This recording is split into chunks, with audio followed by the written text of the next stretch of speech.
for our three candidates that we have here this evening for our manager position. They're listed alphabetically on our agenda, so I just assume that we will go ahead and start alphabetically. May I make a suggestion prior to starting?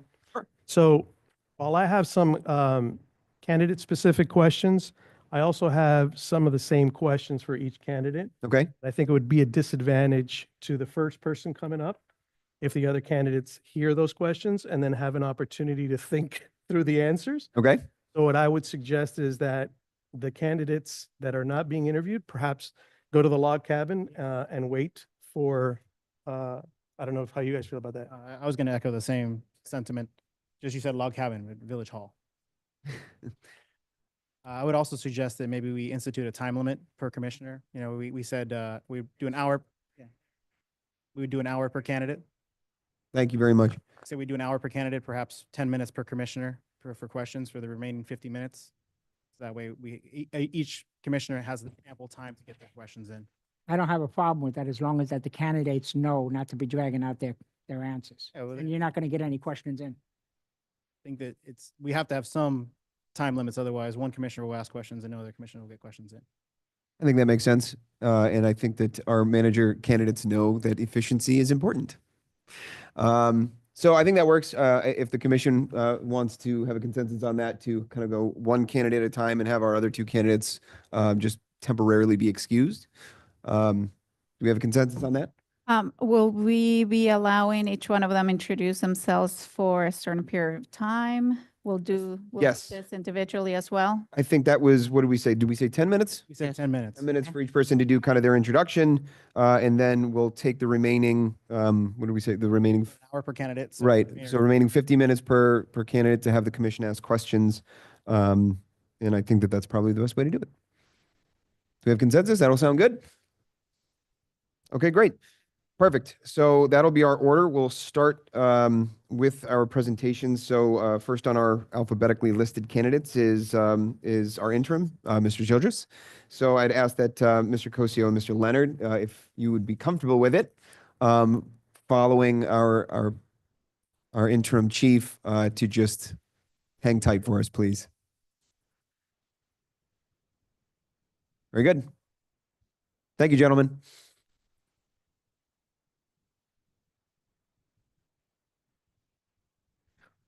Okay, so now that we have just Mr. Childress, we'll ask that you come and join us at the presentation podium there, please. And hope that the microphone's working properly. Doesn't sound it. Bottom. Nope.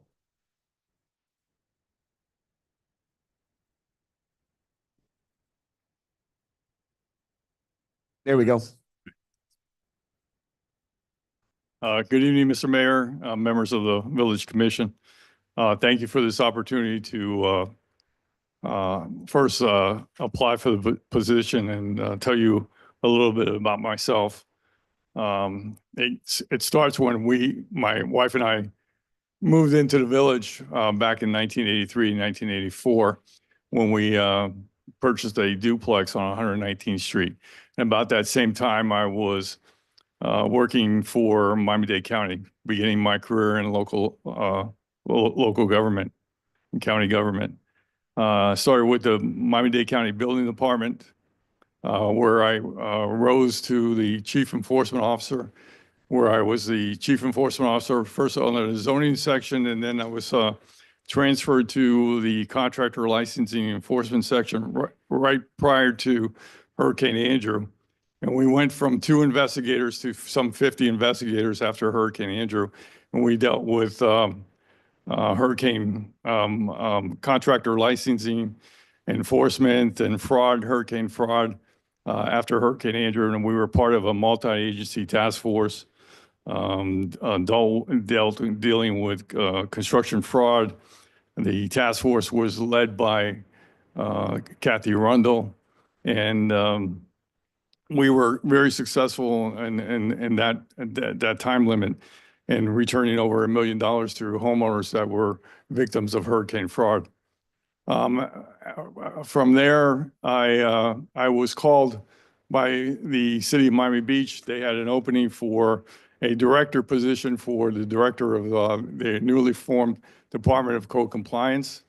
They were breaking across, away from the building department and forming their own separate department. They asked me to apply for the position. I applied for the position. Garcia Pedrosa was the city manager at the time. I was appointed the director of the department. In Miami Beach, the department directors have to be confirmed by the city commission. So I was then confirmed by the city commission. I spent 8 years there developing the department. There was no SOPs. There was building it from the ground up. It was a very challenging time.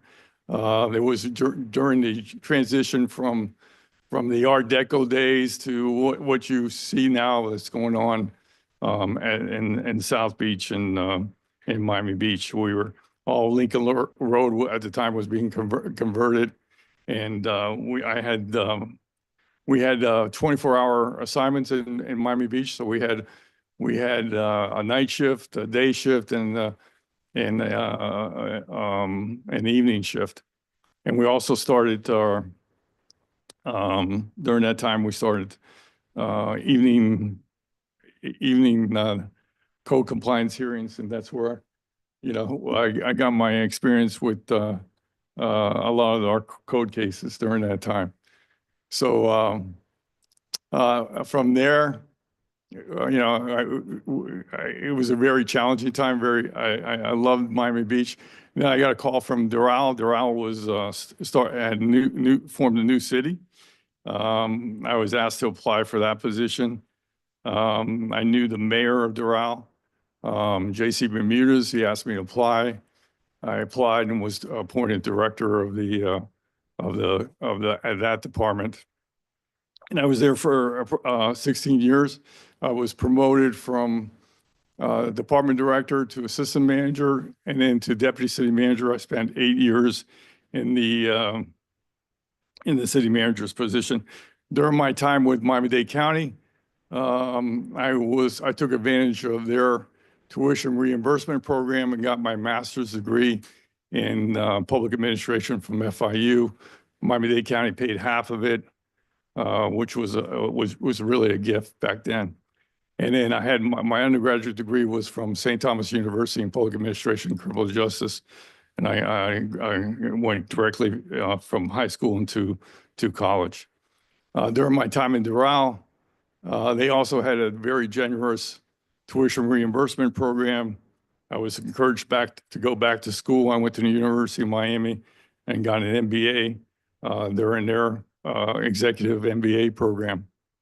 And also Doral had sent me during that time when I was in the city manager's office, they sent me to Harvard University for executive training for 3 weeks.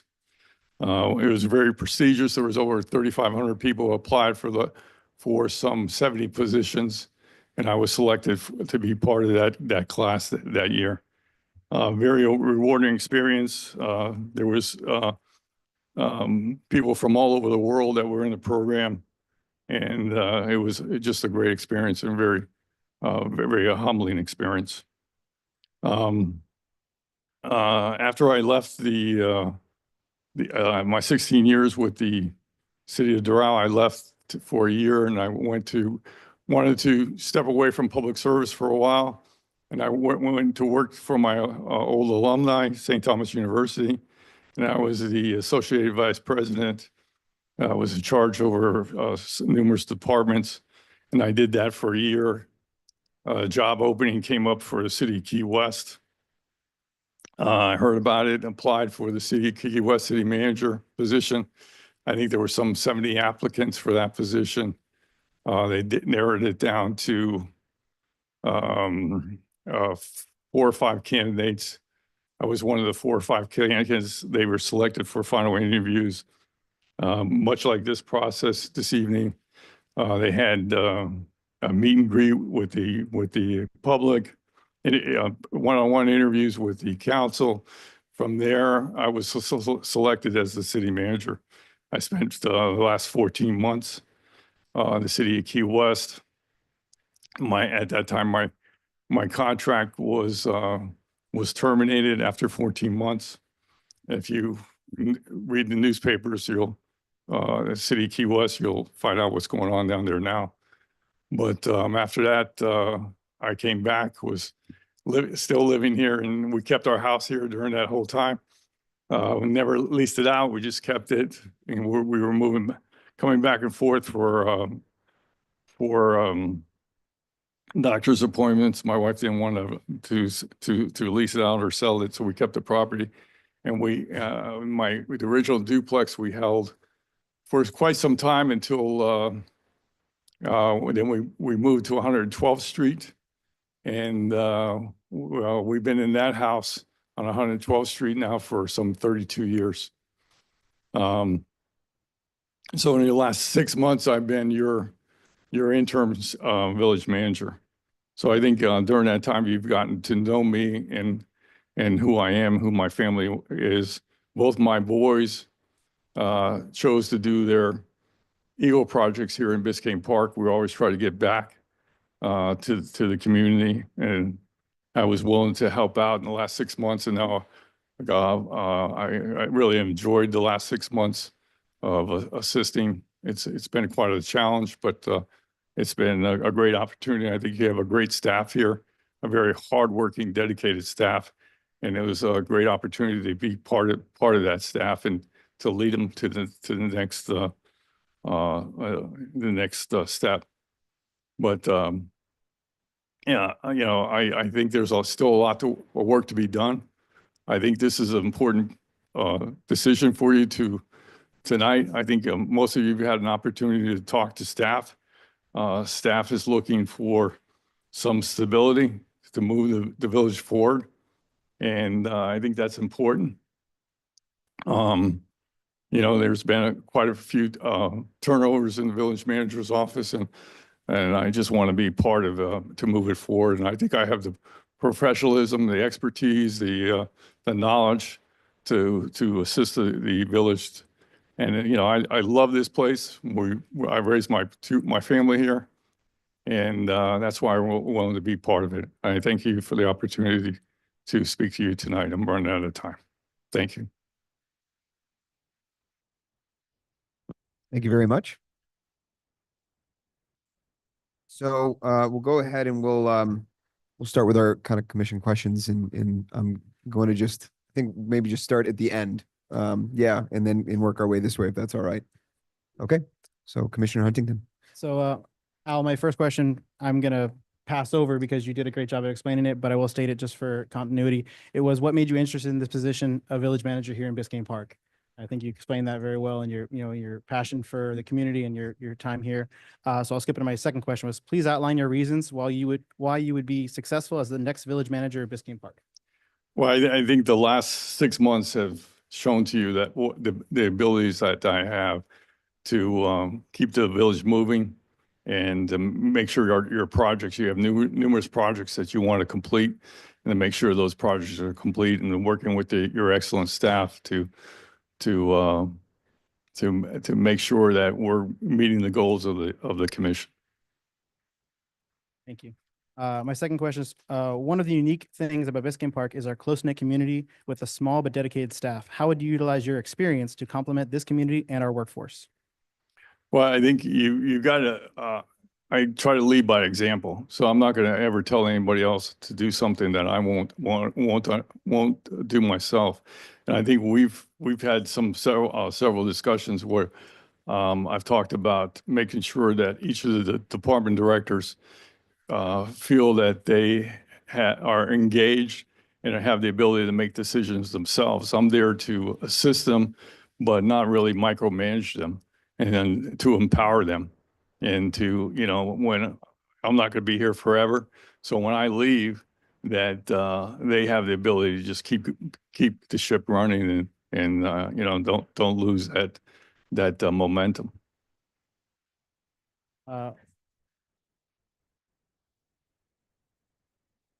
Would you please discuss your approach to crafting a budget, specifically expand on projects you think are of vital importance to the village and how you would secure funding for them? Sorry, Ryan. Sorry. Well, I think what we were going to do is to make sure that we each had equal time, that each commissioner would get 10 minutes for questions. Sorry about that. If that wasn't clear, that I apologize. Go ahead. Right, if you want to talk to the mic, just, yeah. Would you please discuss your approach for crafting a budget, specifically expand on projects you think are of vital importance to the village and how you would secure funding for them? Well, I think the budget process begins way back in February, where we had our strategic planning session. And we talk about, what the commission and have all the department directors there. A 2-day session where we're talking about what's the priorities for the upcoming budget, and start there so they hear it directly from you and have that the opportunity to sit down with you one-on-one. So it's not coming from me. And then, and it's a public meeting, so the public's invited. And then from there, I talked to our finance director today, asking, we're going to get the worksheets. Each department director is going to get a worksheet. They're going to see their expenditures for the last 6 months, how much they've been, where the money's been going to, and just where they want to, what's priorities for the next fiscal year. And then, and then we sit down and we draft up, they'll submit a budget.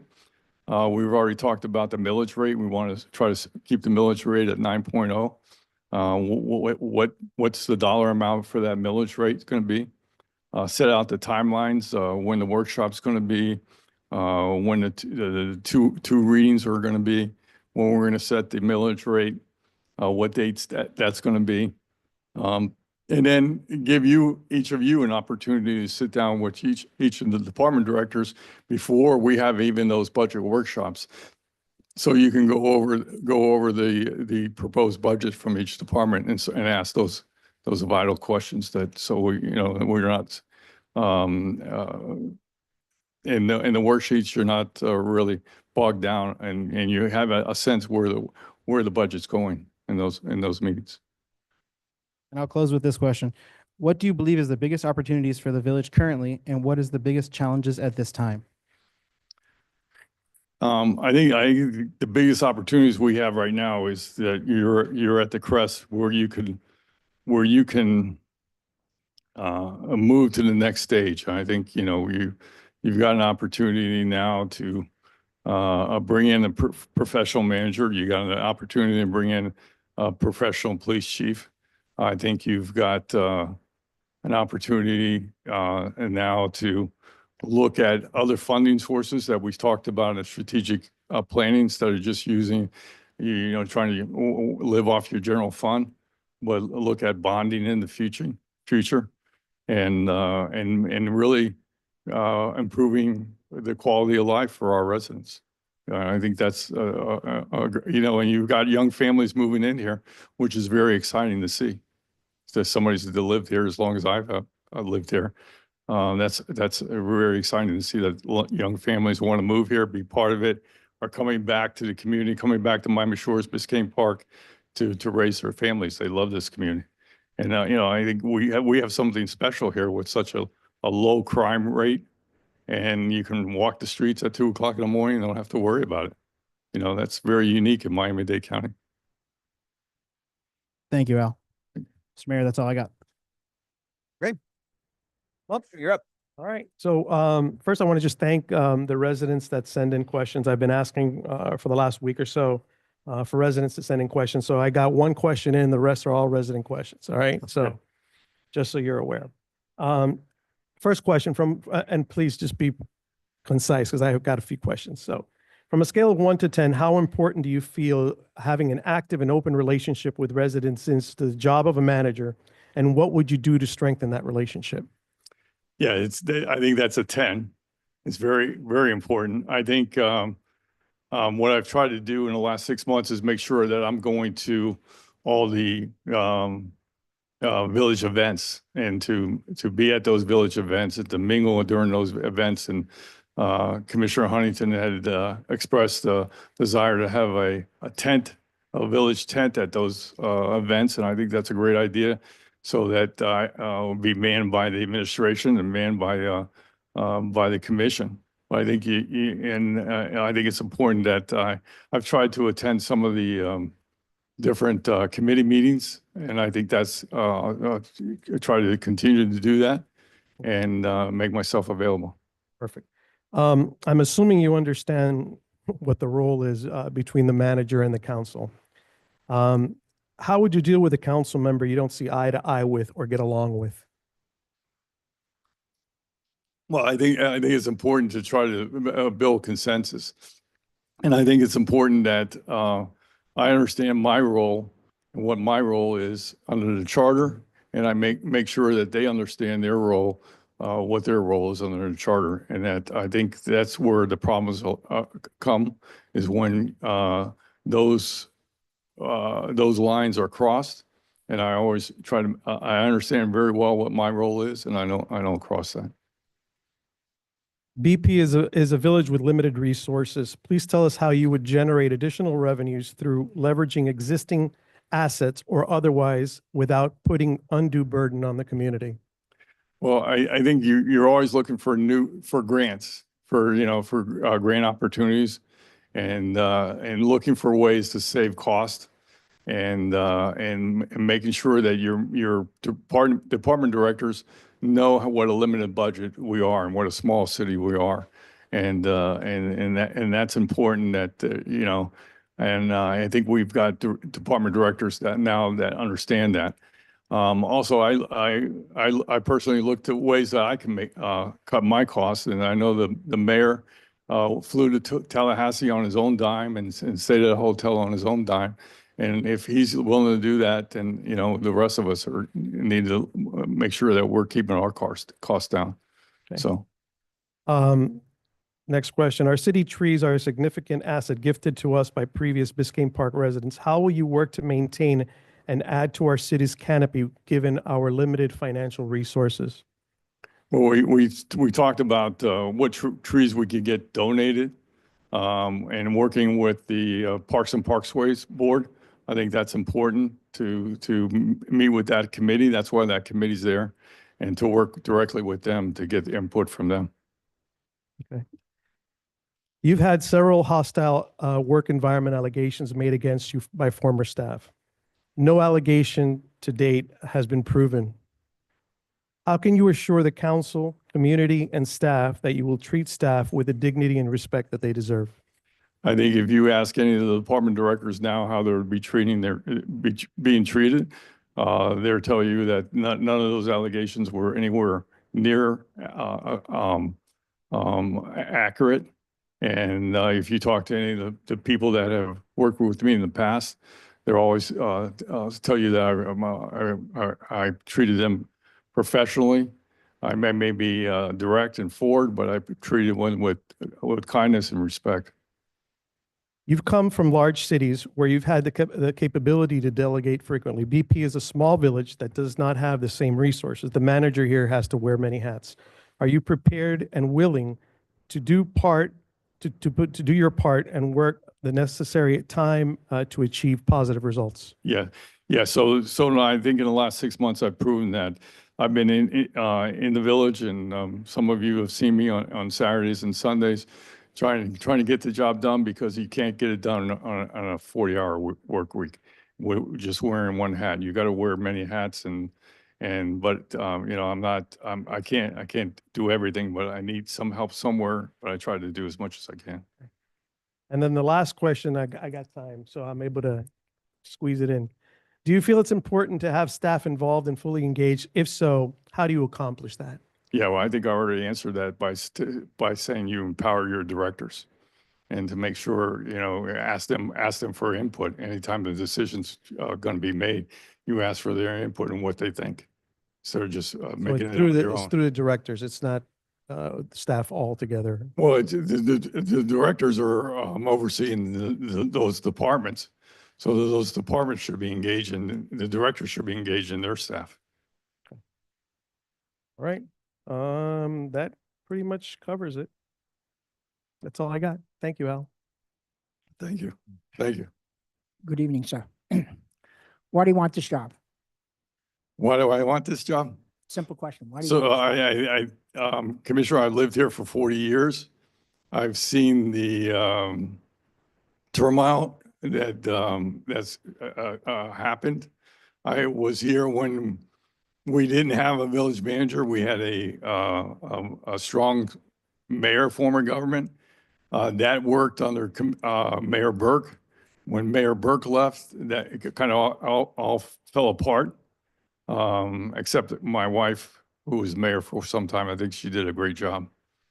You know, but I think after that, we had some good city managers, village managers. I think we've had some managers that left us in a hole. So, I think we're at a point now where you need to move forward. And I've got the knowledge, expertise, and willingness to help and do those challenges, and face those challenges.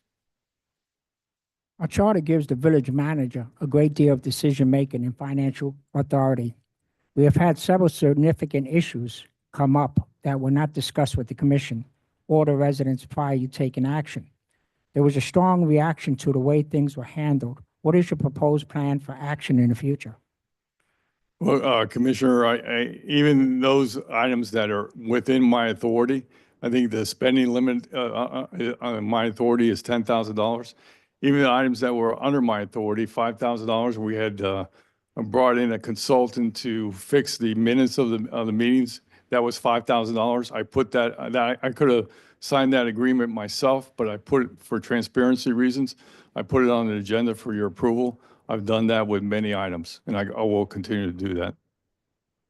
In the past, the commission has given guidance on what task they would like to see you accomplish. For example, the interaction process on the remaining Australia pines. However, you attempted to create a village ordinance that will give you the full authority to go against our decision.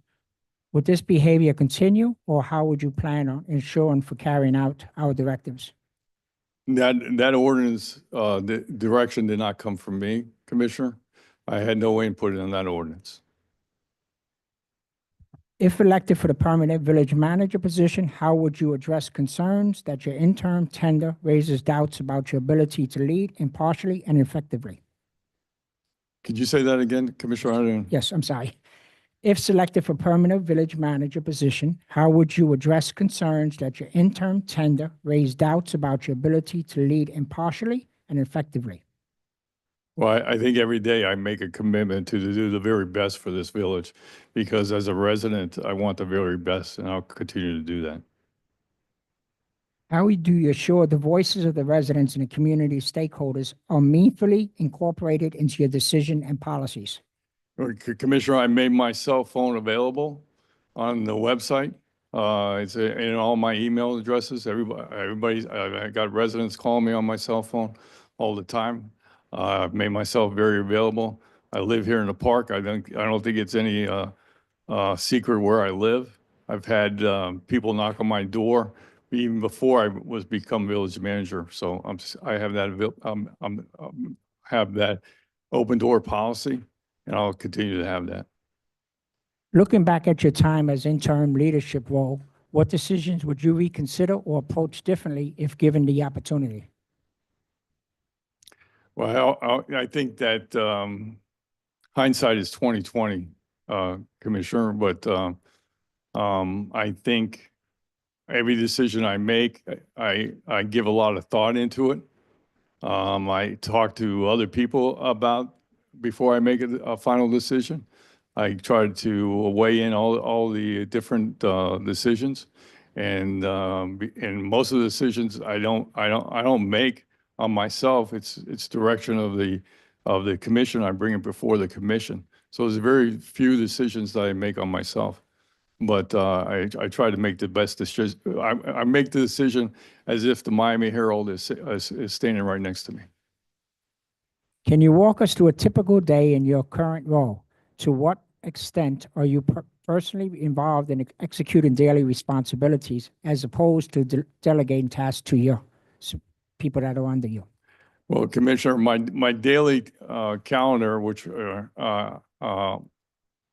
consists of usually two or three meetings in the morning.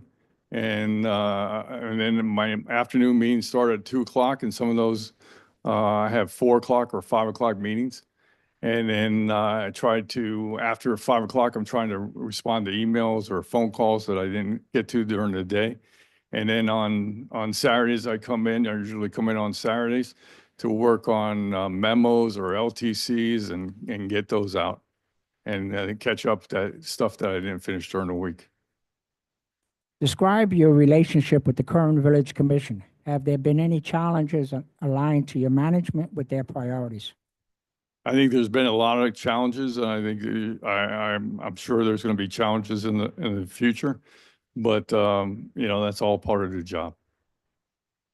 Can you describe a time when you received directions from an elected board or commission that you personally disagree with, and how did you handle the situation? The one that comes to mind was when I was with Miami-Dade County, and there was a county commissioner that I'll leave. He's no longer with us, but I won't name him. But we were walking with doing a tour of an inner city's neighborhood, and actually Janet Reno was with us when we were doing the tour, and he pointed to an old derelict car that was sitting in somebody's front yard, and he wanted me to tag the car and then have it towed and then seize it so he could buy it, and it could become his car. So of course, I listened to him, of course, but and then my boss actually went along with it. My direct supervisor went along with it, and I just said that the car was towed. The owner moved the car the next day, and we didn't know. He complied, and we didn't do anything. So, Have you ever been in a position where your decision was called into question due to transparency or ethical concerns? How did you respond? I think throughout my career, I think there's people that are have challenged you or asked question, how did you make a decision, and I'm willing to sit down with them and explain how that I came to that decision. How do you ensure fairness and compliance with the state law when you're selecting contractors, investigators, or consultants on behalf of the village? And how would you continue to arrange contracts under $10,000 to communicate the commission's approval, saying you will ask more funding if needed? So as I said before, Commissioner, even those my spending limit is $10,000. I have made it a practice to bring those items before the commission with a resolution for approval. Question. What internal controls and ethics safeguards would you implement or strengthen to prevent the appearance of misconduct in the village administration? Could you say that again, Commissioner? Yes. What internal controls and ethics safeguards would you implement or strengthen to prevent the appearance or occurrence of misconduct in the village administration? Well, I think you follow the charter. You have the advice of the city village attorney. You constantly confer with him on almost everything that you're doing. You share emails with him, and especially any items that are any purchases, you share those purchases, those awarding bids, going out for bids. So you constantly have a conversation with the village attorney. Thank you for your candid. Thank you. Good evening, Mr. Childress. Mr. Mayor, good to see you. Good to see you as well. Thanks for being here with us. So I got a couple of questions for you, and they're none of them we've discussed before. So I'm going to keep you on your feet, and I'm going to do the same thing for all the other candidates. So my first question for you is, do you have a vision for Biscayne Park as the manager? And if you have a vision, like a kind of a larger, kind of grander vision for where this village is, where it needs to be, where it needs to go, what is your vision? Do you have one for this village? Yeah, living here for 40 years, you have to have a vision. So, my vision is all the streets would be uh, newly paved and look great. And I think my vision it would be a city similar to Golden Beach that is just beautiful. It's all residential, just beautiful properties, a beautiful park. Everything's up to date. All our mediums are well kept, all our trees are trimmed. And, that trying to get to that perfect city, that's what my vision would be. And, where people are knocking down the door to come live here. I think it's still a very desirable place, but we wanted to make it even more desirable. So this vision that you have for us, it's, how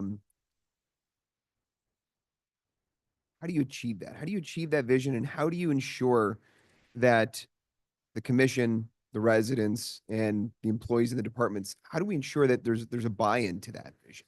Assuming that's what, residents agree with. Right, right. Yeah, you want to make sure it's just not my vision. And then you want to make sure that the commission also wants to achieve that, or you're just spinning your wheels. So you want to make sure the residents are going to buy into it. So I think everybody here wants a better city. There's nobody here that doesn't want a better village. That's why people are here tonight, because they want the best for the village. I think there may be a difference on how to get there, but I think everybody has the same desire that they want the best for the village. So hypothetically speaking, let's say Al Childress is hired as Biscayne Park's permanent manager. You've been in the position, you have the benefit of having been in the position now for several months. So you've got a lot of things already in the works. But as the permanent manager, what's your priority on day one here in Biscayne Park? My priority day one would be probably sitting down with staff again and talking to them again and making sure that we're meeting all their needs and that they're happy, because if you don't have employees that are happy, then you're not going to achieve anything. So they first they need to be part of the team, and they need to buy into the team and make sure that they they are understand what you're trying to achieve, and that they're also are on the same page. So I think that's the most important thing. So that question in the next couple kind of work into this idea of ideals and values of the head administrator of this village, the manager of this village. I'm curious to hear from you, what you think are the most important values that the manager in Biscayne Park needs to have. Well, I think number one would be integrity. And you need a commitment. You need to be honest. I don't think you want a village manager to stand up here and tell you a bunch of lies or things you just want to hear. So even when things are bad, you need to make sure you tell the commission, the board, about what went wrong. If you made a bad decision and something went wrong, yeah, or one of the department directors made a bad decision, you need to be transparent and fully disclose that and say how you're going to fix it. So I think that I talked to you today about Mayor Gelber from Miami Beach, and he was the older Mayor Gelber, and he told me what you brought to the Miami Beach is a level of professionalism that we didn't have before, and I've brought that to every position that I ever had, a level of professionalism, and I hope to do that same here. Just checking. You mentioned one thing that kind of works into my next question quite neatly: commitment. There's over the last several years, and I don't know how far back this goes, but there's been a tendency in Biscayne Park for things to kind of fall through the cracks. It's some of the things that we've discussed in the past. I think one of the resolutions from several years back about the roads, that fell through the cracks. So how does commitment and the value of commitment, how does that make sure that things don't fall through the cracks here in Biscayne Park? How do we make sure that things are getting done and things are being followed up on? Because we start the ball rolling, and then several months later we say, well, what's the status with that? And no one seems to know. So How do you fix that as the manager of Biscayne Park? So, Mayor, what I've done in past past positions of city manager, what I've done is and I've implemented, part of that so far here was to have those after action meetings with the village attorney, the village clerk, and all the department heads. And we're going over everything that was said at the meeting.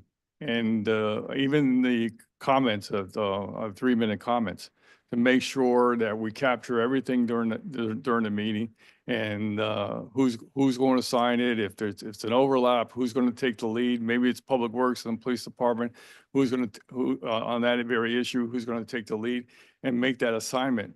And so everybody knows that. What I've done in the other two cities was have developed smart sheets. I haven't been able to do that here, but I hope to do that in the future. For those, each of those meetings have a smart sheet, and it captures who's the assignment goes to. And those smart sheets are reviewed during each department director's evaluations to make sure that things are being followed up, and it's shared with the elected officials. Okay. One of the other things that you mentioned, integrity. Integrity kind of works into the next question that I had. So the next question I had is, it's about a specific instance or a specific scenario that happened here in the village, with respect to the tree removal. I'd like to just kind of hear from you. Did the tree removal itself, did the public comment and the public response to that, did it affect or change how you would approach an issue in the future? Yeah, I think, you know, as I said before, hindsight is always 20/20. And I think there's always room for improvement in everything that you do. So, you know, when we started the project on 111th Street, we had cut down, I don't know how many trees on 111th Street. I think there was 5 or 6 trees we had cut down. And people from throughout the village came to look at those trees and saw how damaged they were, and they were picking up and saying how brittle they were. And as we moved forward, I had people calling me, asking me to come into their backyard and cut down Australian pine trees that for years they wanted to remove them. And we moved forward. We were moving north till we got to 121st Street. Had I ever known that there was a nesting population, we never would have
Promise I'm done. Yeah, it was my last question. All right, Mr. Chargers, you mentioned the LTCs that you wanted to get on the website. You mentioned some other communication methods. Was anything else? Well, actually, I would improve the audio system here at the village so that, Make sure we got that part for the, yes, folks the on Zoom. communication is vital to get to our residents, make sure they're seeing these meetings. great. I don't have anything further for you. Thanks so much. Thank you, sir. Appreciate it. Commissioner? All right, Albert, I have a few questions that come from me, some that come from residents.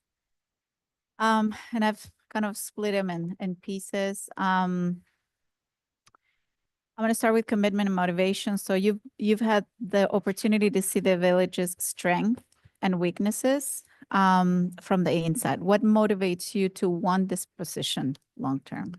Well, I think Commissioner, having lived here for 40 years and having raised my family here and wanting the best for the village, you want to make sure that I have the ability to contribute. I've contributed before. I was a special magistrate for the village. I was elected official. I sat on the board. My family's been involved here. We want to give back, and I still want to continue to give back. What unfinished business in the village would you personally, are you personally committed to completing on your first day on? What unfinished business? Yeah, what Well, specifically touches you? Well, that I we think need to get done? the outstanding grants, I think, are very important to make sure. Outstanding grants? Yeah, the grants, to make sure we follow up on those, and then we're collecting the money that's out there, and we're following up on those grants, especially the ARPA funds. I think that's really important that we follow up on that and complete those projects. Reflections on your tenure so far. So what has been your biggest challenge since stepping in as interim manager, and how did you handle it? I think the biggest challenges has been mostly the budget. You're working with what's such a small budget, and then the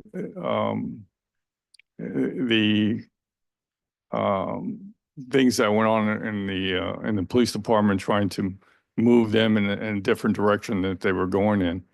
Those were big challenges. So, and I think we're going to continue to have challenges. I think there are going to be challenges almost every day, but you meet them head on. You speak to your elected officials. You speak to the village attorney and get some guidance and to move forward. All right. What feedback, formal or informal, have you received from staff, commissioners, or residents, and how have you responded to it? If you have an example. What feedback I get? A specific feedback that you want to highlight from either staff, commissioner, residents that you've acted on. Well, since I've been here, I got some positive feedback. The positive feedback was that we were responding to emails and phone calls, and I said that was a priority when I came, getting back to basics and making sure we're providing superior customer service. I think that's the first thing you want to try to do, is always provide superior customer service to both your internal and external stakeholders. So whoever that may be, that you're answering their phone calls, you're answering those emails. And if I'm doing it, then the rest of the staff is going to follow. So I try to do that. And that was the positive feedback that I've gotten since coming here. And I think as we have spoken, I think from that very first day that I took over, the phone was ringing off the hook, and the emails were, there was like 6,000 emails in the inbox that had gone unanswered. And I would try to go through those emails and return the phone calls. But the complaints are not anything near what they were the first day I took over. And I think you even said that you're getting less complaints and people are Mhm. appreciative of what we're trying to do. Great. Describe a mistake you've made in this role and how you've addressed it. This mistake that I made as a manager, as a city manager, or as a village manager. As an interim village manager of Biscayne Park. Well, probably one of the mistakes that I took was not really understanding how difficult the job was really going to be, and how many problems there are that need to be fixed. That first couple of weeks, it was overwhelming. I'm probably the first couple of months, it was overwhelming that you're trying to fix one thing and then you find out something else is broken. And it was just constantly putting out fires every day, and not being able to manage those first couple of months. So that was the mistake that I made, that I didn't really comprehend that is going to be as going to need as much looking at, and to think all the things that needed to be fixed. I didn't comprehend that. In terms of organizational culture and leadership, what specific actions have you taken in the past months since you've begun this role to strengthen village operations or morale? What's worked, what hasn't? I think it's important that every employee needs to be feel that they're valued. And as I spoke before, that I've tried to empower the directors. I don't have daily contacts with all the employees. So I have almost daily contact with almost all of the directors. So my input is to the directors, and hopefully they're pushing it down to their staff, that by me empowering the directors, they're empowering their staff, and they make sure that their staff feel valued, and that they have an important job here, and that they're appreciated. When we have a 37-year-old employee, 37-year employee that recently suffered an injury, and we wanted to make sure that he felt that he was part of the family. So we made sure that staff had time to leave work and go visit him at the hospital. I made an opportunity to go visit him and make sure that he knew that we were there for him. Following up on that, do you have you placed any sort of structures to measure if you have the right staff? How have you assessed if you have everybody that you need and the right people in those positions? Well, Commissioner, I think in the first 6 months, there were so many other things that were going on that I really haven't gotten to that. I'm relying on now during the budget process to sit down with each of the department directors and make sure they have adequate staff we had just lost one of our building clerks, took another position. I had a meeting today with our building official and the code compliance director about filling that position and making sure we get the right person in that position. And right now we've got one of our code compliance clerks is doing 2 jobs and making sure that we compensate her for that, doing those 2 jobs. Okay. How do you build trust in a small organization where politics, staff relationships, and residents are so tightly intertwined? Well, I think you need to have an open door policy and be available to everybody, and to make sure that you're always doing the right thing, and that you lead by example, and that that you're not going shy away from any responsibilities, that people know you're always going to be there. We did a document some time ago. It was 2023, I believe, when we did the strategic plan, and we talked about our mission, our vision, our values. That's sort of the foundation to build the strategic plan and the CIP later on. What have you learned from this sort of a document that in a way outlines what the culture should be, but it doesn't provide that path that's for us to build? What have you learned from this document that you would carry on, or what would you change from it? Well, I want to make sure everybody's aware of that document. Today I sent it to Paul. Paul was asking for a copy of it. I gave Isa a copy of it today. Make sure all the staff members have copies of it. I think it's as time goes on, it's going to be changing. I think as time goes on, there's some things in there that we may may decide that are no longer priorities. And I think you need to review it each year to see it's it's an ever-changing document. It's not something that's going to be set in stone. So as Is that all the time I have? Oh, okay. I have more questions. All right, thank you. We'll leave it to that. Thank you. Thank you.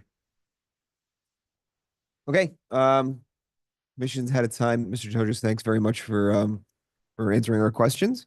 So I think at this time we will we'll have you step into Village Hall, just over here, and have Mr. Cosio join us. All right, thank you. Cosio, sorry. Sorry. Sure. Oh, there you go. All right.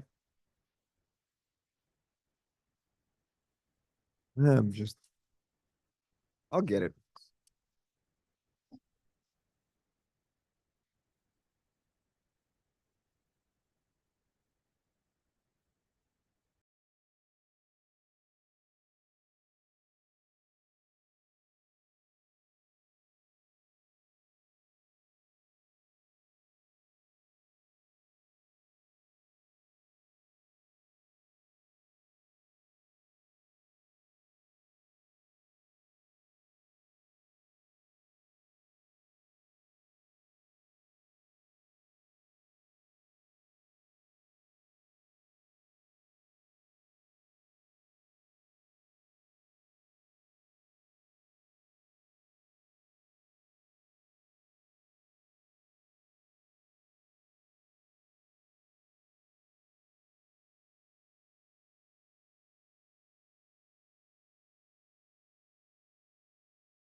Okay, so first things first, I was informed by my colleagues I'm mispronouncing your last name. Can you pronounce it for me, please? Cosio. Cosio. All right. That was close.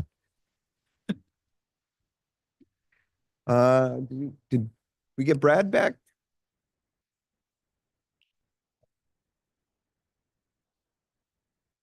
An umbrella? Is it raining? Okay. All right. Well, he can join us, I suppose, whenever he returns. Mr. Cosio, good evening. How are you? Great. Doing well. Happy to be here. Well, we're happy to have you. Thanks for joining us. So we're going to go ahead and we're going to start with your 10-minute presentation to the Sure. commission. And then we are going to have 10 minutes with each commissioner with a list of questions that we have for you as a back and forth. So we'll go ahead and we'll get started with your 10 minutes and then we'll move on to the commission. Okay, Wonderful. I'm going to grab a quick little drink of water if you don't mind, really quick. please. No.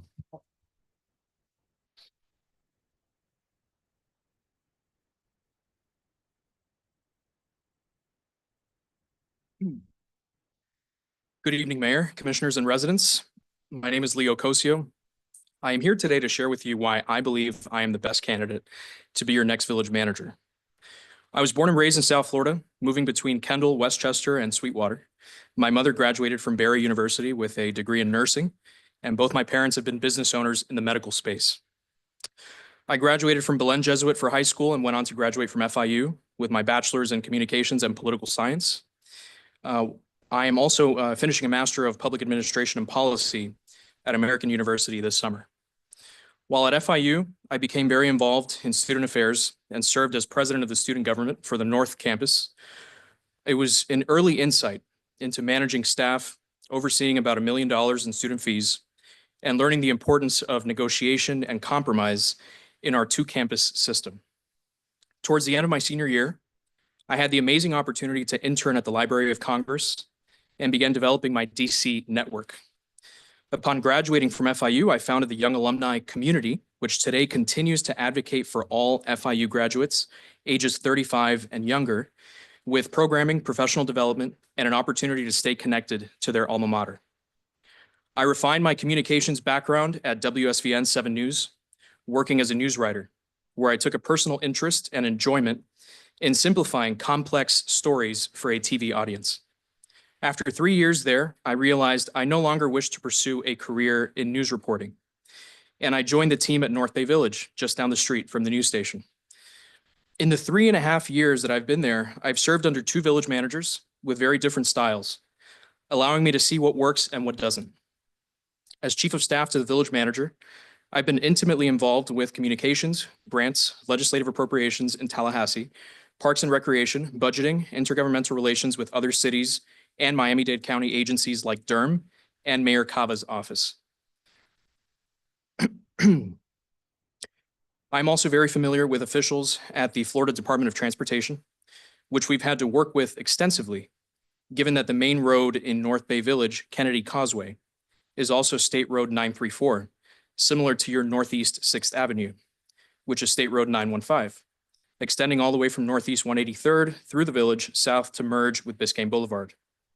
I also know the staff at the Miami regional offices of both Senator Rick Scott and Senator Ashley Moody. With federal funding becoming less predictable than it has been in recent years, some small municipalities need to take proactive steps in reaching out to their existing networks while adjusting their budgets to prepare for possible funding cuts. And over the last 3 state legislative sessions under my leadership, North Bay Village has brought in $2.4 million in state appropriations. Something about me is when I commit to something, I'm all in 110%. I only take on responsibilities when I know I can exceed expectations. So before I spoke to anyone about the opportunity, I decided to visit your village, and I fell in love with it. It is a charming, single-family community with the most amazing trees anywhere north of Coral Gables.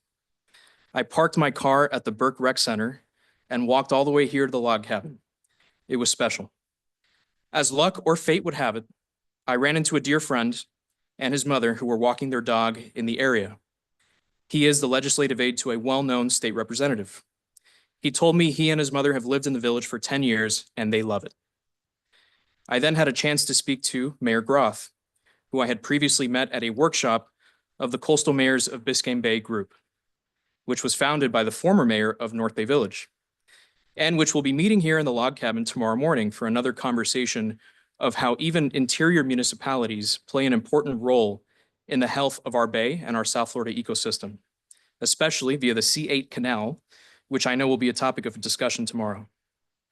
In speaking to the mayor, I could tell he prioritizes his passion for serving this community well, rather than highlighting the title he holds. In meeting with Vice Mayor Gonzalez, Commissioner Amsler, Huntington, and Samaria, I felt a similar tone. You each want what is best for this community, regardless of the minor disagreements you may have on specific issues. That is a clear consensus.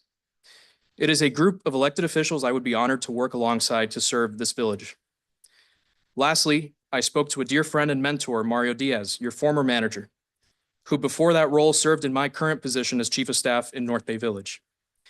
He and others have written letters of support on my behalf, which I believe the clerk has shared with you. He told me that the role is challenging with such a small team and fewer resources than some neighboring municipalities. But he acknowledged that, like him, I like to be challenged. And he highlighted my local network of both public and private sector contacts who could make the difference in making Biscayne Park as competitive and relevant as any other small municipality in Miami-Dade County when it comes to grant funding and general support. I personally know and have previously worked with many of your consultants and would be able to hit the ground running on day one. And on day one, my first order of business will be to propose a plan to the commission to conduct an audit to identify any vulnerabilities in our virtual ecosystem, ensuring that our digital assets are safe. No city, regardless of its size, is immune from a cyber attack. Seeing what several other South Florida municipalities have faced in this area concerns me deeply.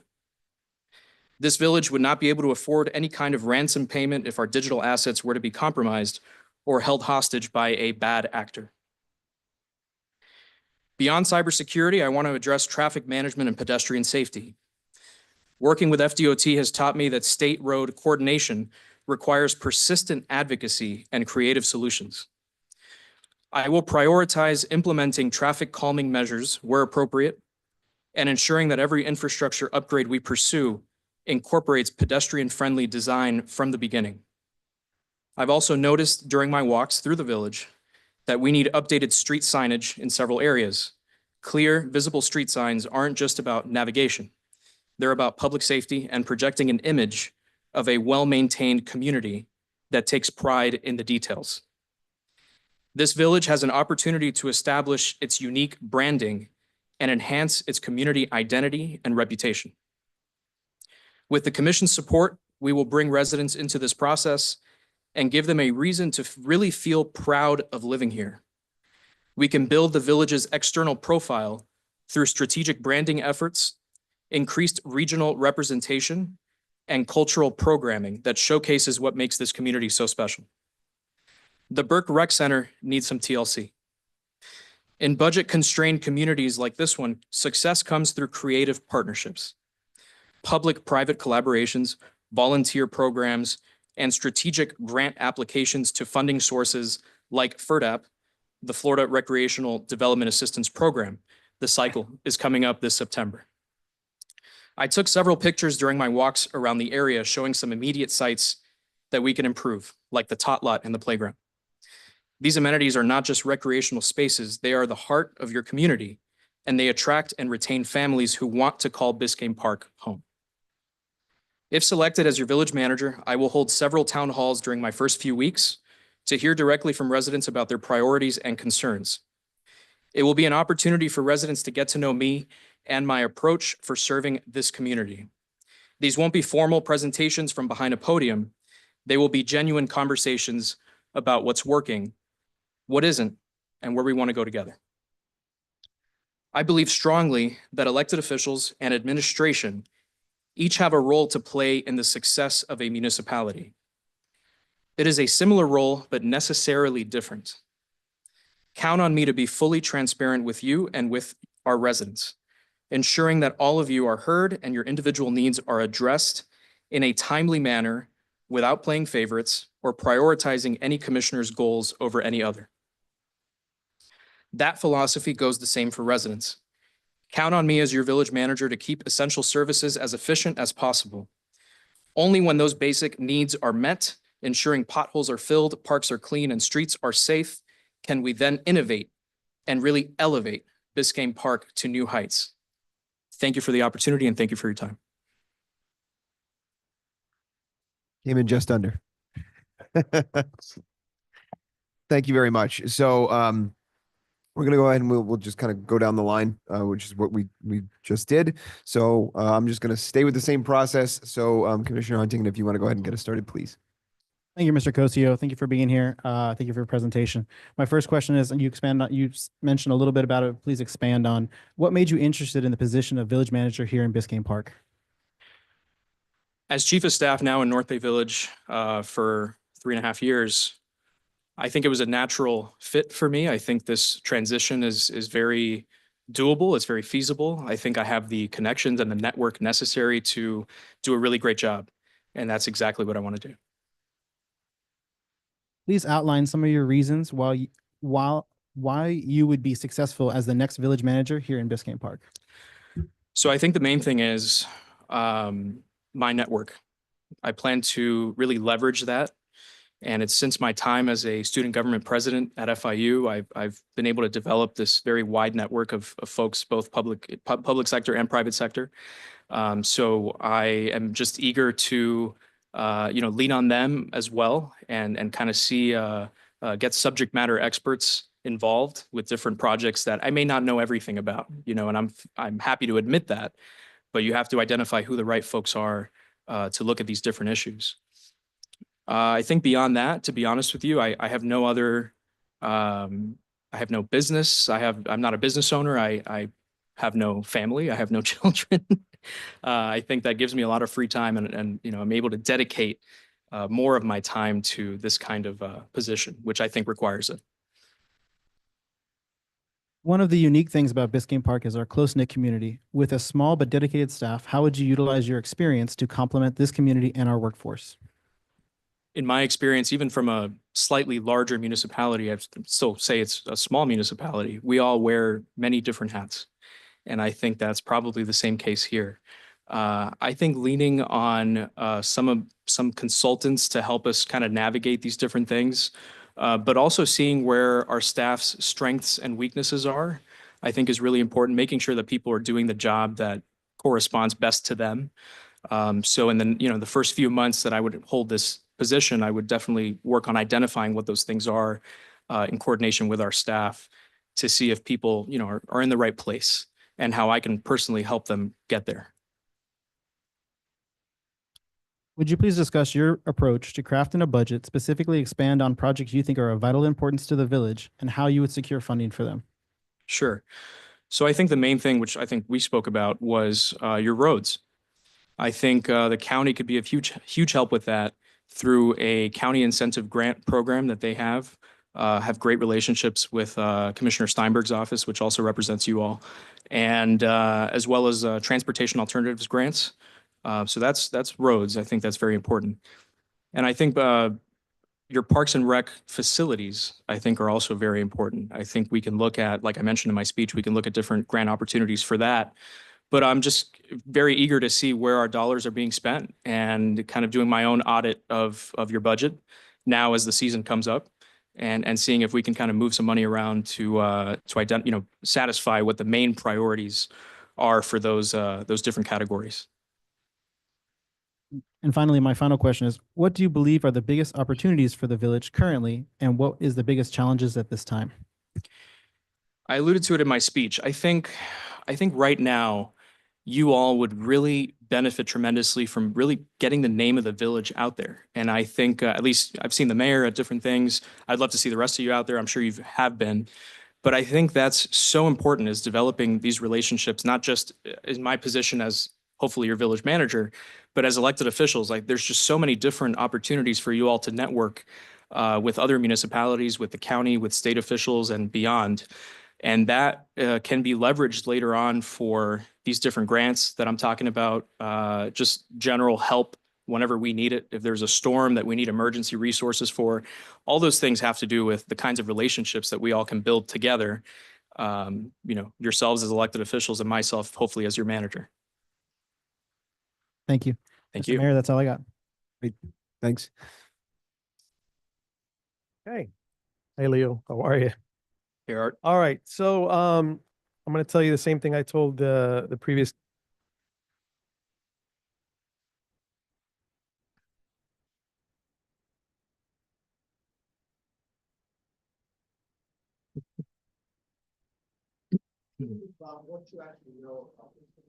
Your mic on? All right. What do you know about Biscayne Park? Well, a little bit. I've spoken to a couple residents who are actually here in the audience. Thank you for being here. And I think just first of all, walking around, you kind of take it in, right?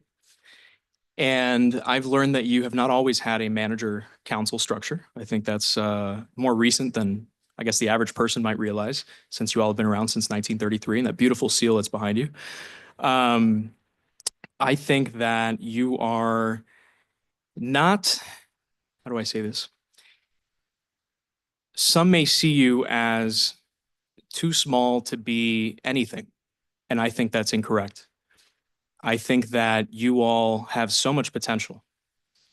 And in sitting in two different board meetings, I was able to attend your code compliance board meeting and your planning and design board meeting. I see residents that are really engaged. And I think that is like the foundation of what it takes to build something special, like what I'm talking about. I've seen incredible professionalism. I've seen dedication from your residents just in those single meetings that I've attended. And it stands out to me. And I've attended many different municipalities, board meetings and commission meetings and everything else. It really genuinely stands apart from what I've seen. All right, I'm going to ask you to be a little more concise. Sure. So that I can get through my questions. Absolutely. What are the top two challenges that you believe Biscayne Park currently has, and how would you address them?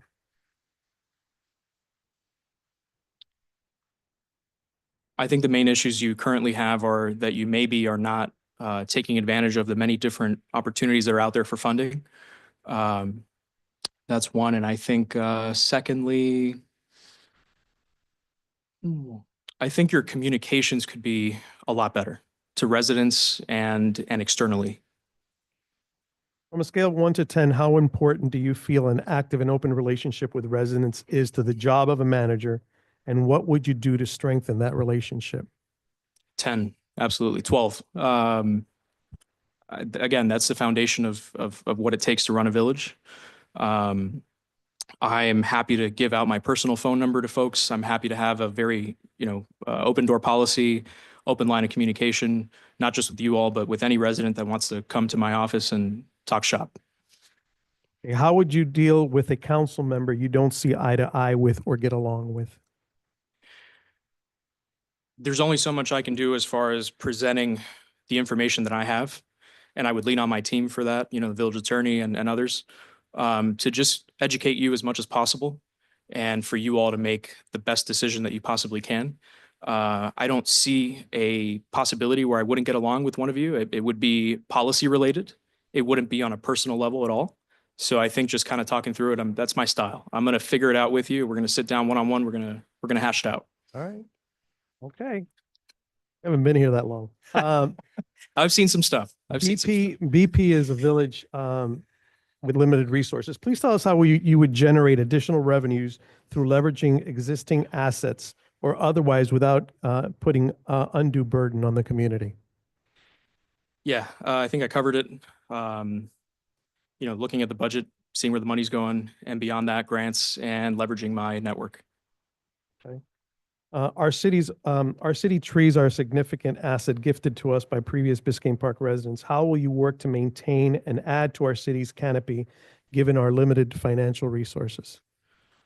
I have to see what you all have in the books on maintaining them.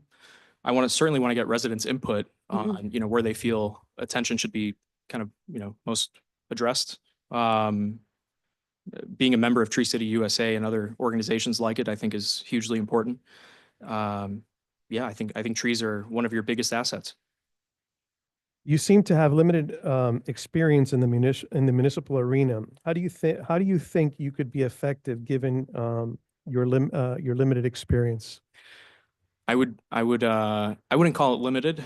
I would say that in the years that I've been with North Bay Village, I have been able to work under two different managers and see two completely different styles. That's definitely helped me quite a bit. And I bring certainly a youthful energy and a hunger to do a phenomenal job. All right, last question.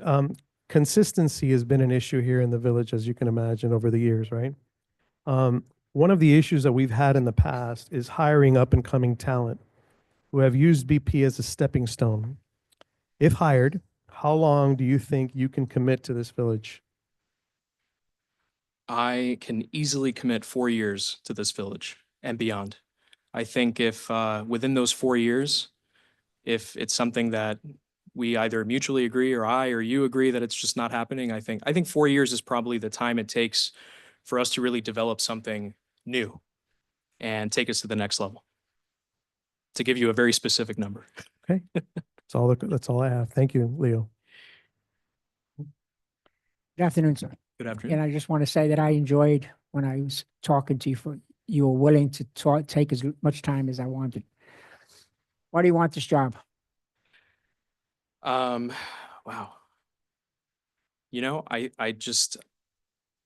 I've grown to like this place. I've walked around a couple times. I've met with some residents. Again, I've seen your board meetings. I think it's a really neat place to be. And I think I'm in a place in my career right now where it's the perfect decision for me. We're a small community and all our boards are made up of residents. How do you see yourself working with the boards, and have you had any experience working with volunteer residents? Absolutely. So when I attended your code meeting and met Chair Anderson, who's here in the audience, I told her that I would be certainly leaning on our residents who have that experience. I forget her name. Scarlett is her name on your planning and design board. She's an AICP. She's a planner. I mean, you have incredible qualified folks volunteering for this village. And absolutely, I've worked with volunteer boards before. I'm the staff liaison to the Community Enhancement Board, and I take a personal interest in beautification and public art as well as something that I care deeply about in my village. So I hope to bring that here as well. We have always had a communication problem between the administration and residents. What are some of your strategies used to keep residents informed? So in my village, help oversee communications, and we have a weekly newsletter that we put out with everything that's going on in the village. In emergency situations, we put out a single message to all the folks that we have on our listserv. It's my understanding that you all do not have a developed email list. I would hope to, immediately start working on that, especially in a small village like this one. It's crazy to me that you don't already have something like that, and I would love to work on that. And social media is a huge thing. A bunch of young families in the area, I would love to engage them on social media as well.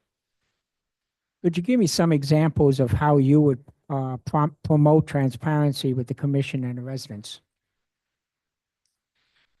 I think having an open door policy is step one. Equipping you all with whatever you may need to have the conversations with residents in a really educated and professional way is very important to me.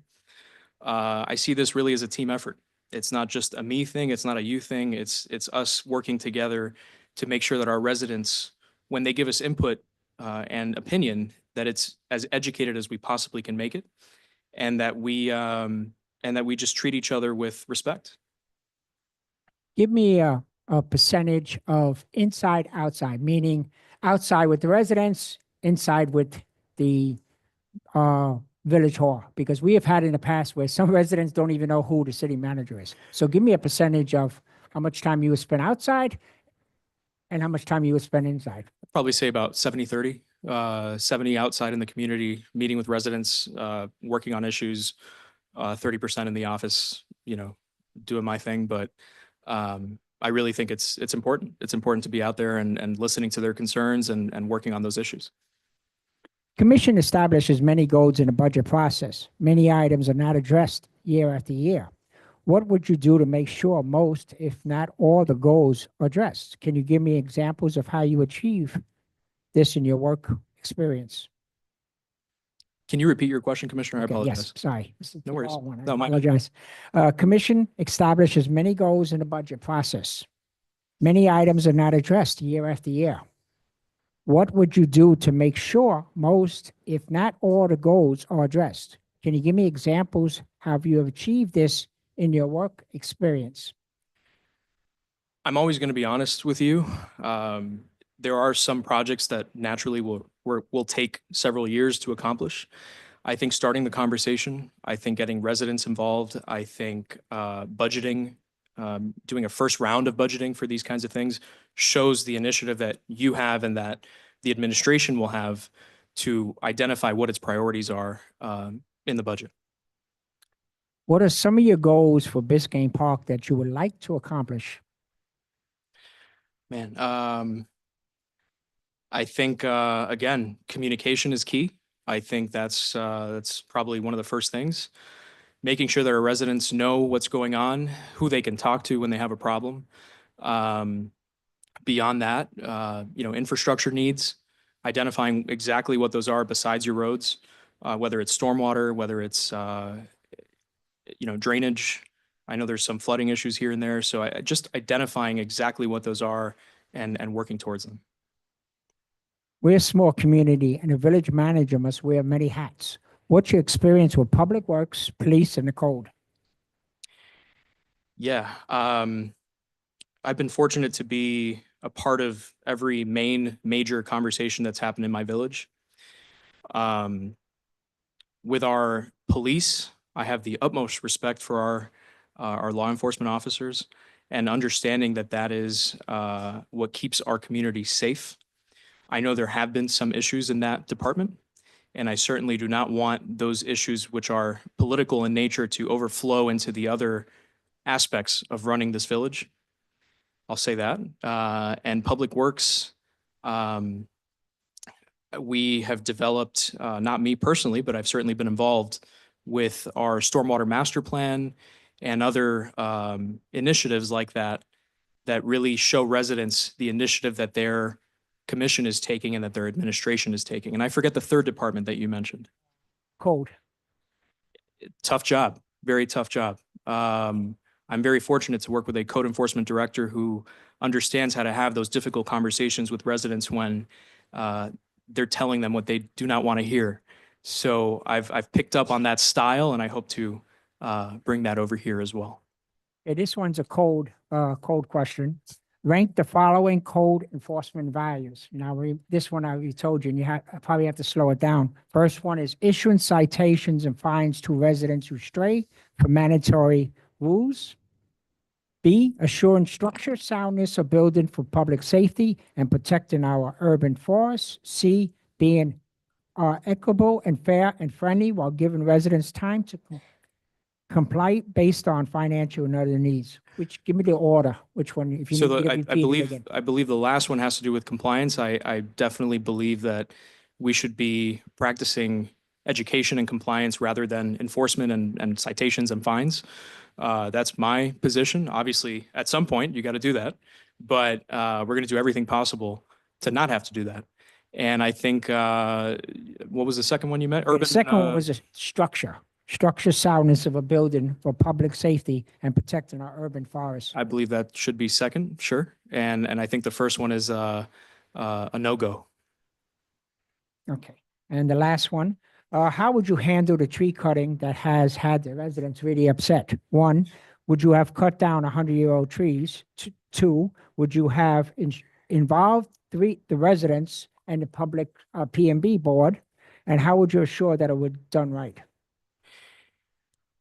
The only situation in which I would take such an action is if it was an absolute emergency. Without knowing all the details involved in that situation, I don't want to get too much in the weeds of it, but I would just say that cutting down a 100-year-old tree sounds like something I probably would not do unless I absolutely had to. So I'll probably just leave it at that. Could you give me a process on how you would have done that in reference to the tree situation? How would you have, what would have been your steps? Well, I don't know, all the details about it, but I would say that I would certainly get resident input in that kind of process. I would definitely get our boards involved whenever appropriate. And I would be I'd be very careful to take care of our tree canopy. Okay, thank you. Thank So I'm you. finished, Mayor. Hey there. Jose, how are you? Good. How are you? I'm all right. So thank you for asking. So I'm going to ask you some questions that you and I have never discussed before. So I'm going to keep you dancing a little bit. So you already touched upon this a little bit. Well, you covered a lot of this stuff. So some of it's going to be a little redundant. I'm going to Sure. try to avoid that as best I can. Can you tell me if we hire you as our village manager for Biscayne Park, what's your vision for this village? Where do you see this village going? What do you think this village needs, and how do you achieve that? I will be honest with you. I did not know where this village was 6 months ago. And I think that needs to change. I think that we have, like I said, we have very educated residents that are very involved in our process of governance. I believe that we need to highlight those individuals and those processes that have worked and identify the ones that haven't and, move on.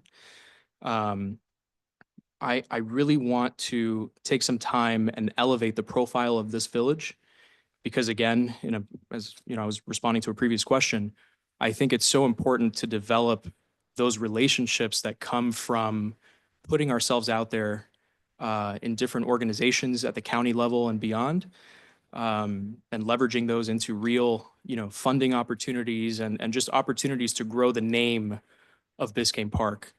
I think that is a personal priority of mine. So let me ask you this then. How do you ensure people have different views? Some people may look at that vision and say, we don't want that in Biscayne Park. Sure. What do you do to kind of ensure that ensure that that's the right vision, right? First, ensure Yeah. that that's the vision that this village wants. And then how do you ensure there's a buy-in from the people involved, from the residents, from the employees, from the departments, from the commission? How do you achieve that? Absolutely. And I'm not going to pretend like I know everything about, setting this village on the right course. I want to get input from residents and certainly from you all on what you all believe is the right vision and the right direction. But I think that, based on my experience and based on my background professionally, I think that that is very important. And I will do my best to educate the residents on that and why I think that's so key. Beyond that, there's obviously essential services that I want to make sure are running in a timely fashion. I want to make sure are organized. I want to make sure that we are professional when we interact with our residents and the broader community. And I think there's a lot of things you already do right. And I think we just have to highlight what those are. Okay. So, in the role of a manager, a municipal manager, what do you think and what do you see as the most important values that a village manager needs to have? Certainly honesty and dealing with you all, making sure that, I all the information that I have that I share with you, all of you at the same time. Definitely don't want to play favorites and giving one of you some information and another one different level of it. So that's very important to me because that's how we are all on the same playing field and all on the same page when we make these very important decisions for this community. Transparency kind of falls into that same category. I think just being very diligent in everything we do. I'm a very hard worker. I'm happy to put in the hours beyond 9 to 5. Done it before. We'll do it again. And yeah, I'll leave it at that for now. Okay. So I want to start with your last one there, diligence. Sure. So something that Biscayne Park has had some difficulties with in the past is things falling through the cracks, things that aren't followed up on, things that are passed here in this log cabin that aren't put into motion. It's happened many times before even this commission where we say, hey, we did this several months ago. What's going on with it? And Yep. people just kind of look around at each other. How do you, as the village manager, how do you How do you stop that from happening? How do you ensure that we follow up? How do you ensure that none of this falls through the cracks and that we get things done here? How do you do that? It's a great question. So I believe that the role of a manager is a lot of follow-up, whether it's follow-up with agencies, whether it's follow-up with the county and other actors.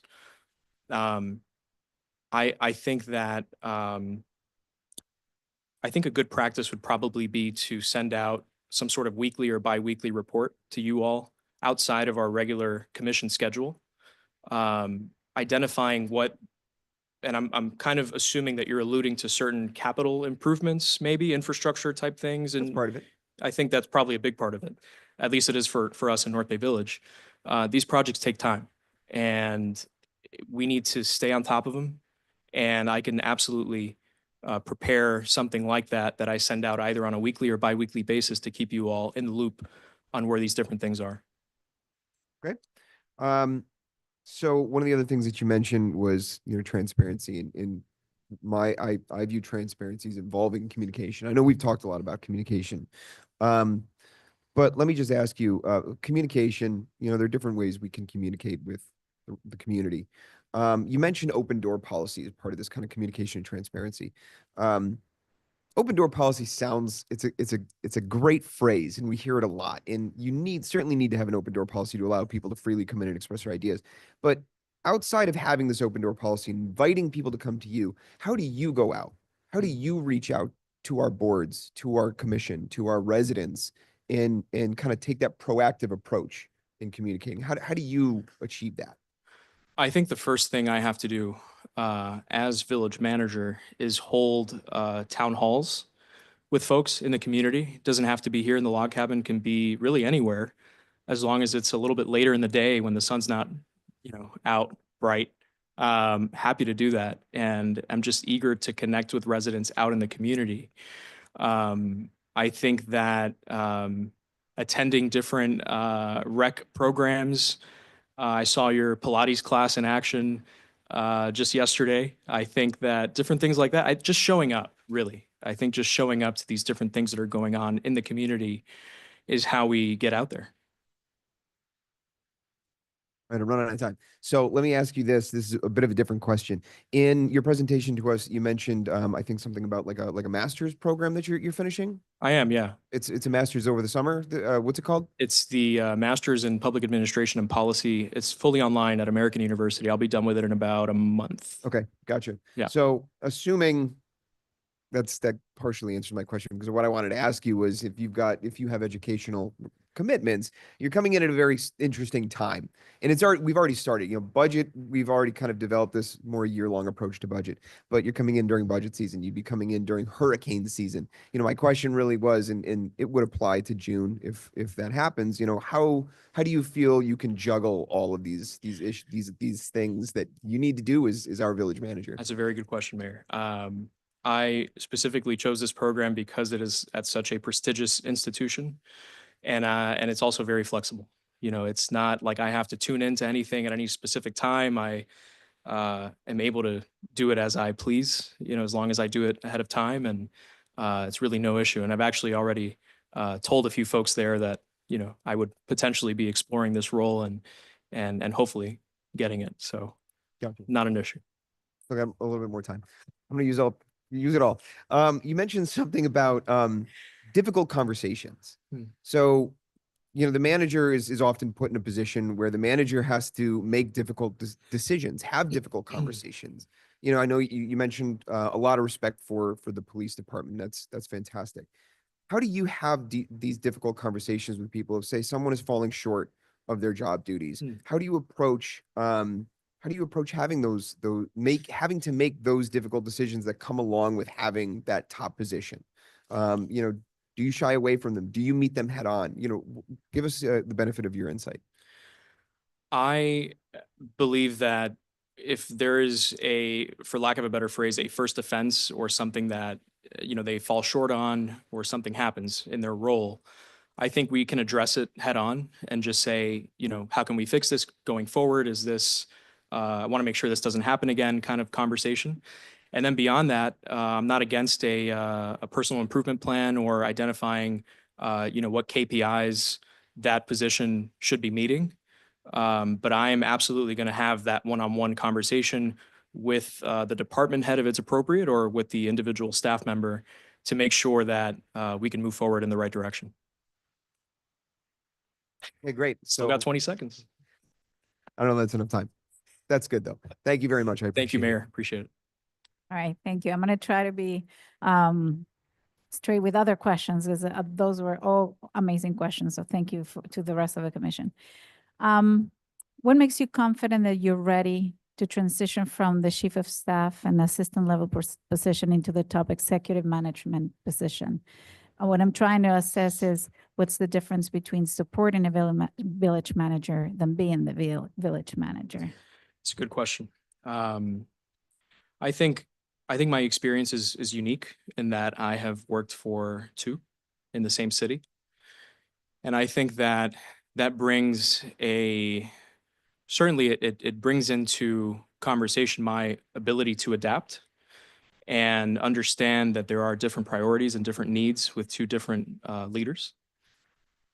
I think when you have a change in administration, which I have a lot of experience with, I think there naturally are some obstacles and some challenges. But I think that, if we have honest conversations and we are working on these different priorities together, I don't see why there's a reason why folks would have any issue. I think my role has perfectly prepared me for this kind of position in another smaller municipality, leveraging the many different connections that I have, that I've put into practice in North Bay Village, that I would bring here. And I think educationally, I'm more than ready for something like this. Great. On an example, how do you get organized? There's a bunch of stuff to get done. As you heard, a lot of this sometimes falls through the cracks. So what systems do you use? Yeah, so like I mentioned to the mayor, I think putting everything on paper, making sure that we are all looking at these different projects together. Paper being a process, sort of a system to organize, sort of a Monday. Yeah, well, I would send out a very frequent report to you all to Got make it. sure that we're all looking at these things together. And I lean on you to identify, what your priorities are. We'll have those conversations one-on-one, and we can include as many of these different priorities in our vision plan as possible. Okay. Walk us through a project or an initiative you've personally led from inception to implementation. I bring this up because you talked about 4 years for those long-term projects. Yeah. Which one would one of those be that you've recognized we need in the village? So I would point to two. I think for us, parking is an issue. And I was tasked with developing our parking plan for one of our 3 islands. It was a process of balancing resident interests with visitors, having conversations with residents to understand what their needs are as far as parking their own vehicle. And sorry to be so specific, but I think it's relevant. Parking their own vehicle, having guests over. These are very honest conversations that we had to have in the community. Ensuring that our police department was on board. Without them, we couldn't do this.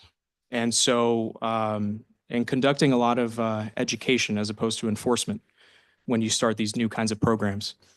I don't see a reason to penalize residents who are just, trying to figure things out. And then secondly, I took a lead role in our stormwater bond process. So we were able to get a $60 million stormwater bond approved. And that means that we had to tax our residents. And it also means that our residents decided to be taxed because they understood the importance of stormwater in our community. That may not be the case here, to be clear. But I led the communications efforts to educate folks on why that is so important. And we were able to pass that 2-1, 67%, 33%. And it is, I believe, the second biggest gap of any bond ever passed in Miami-Dade County.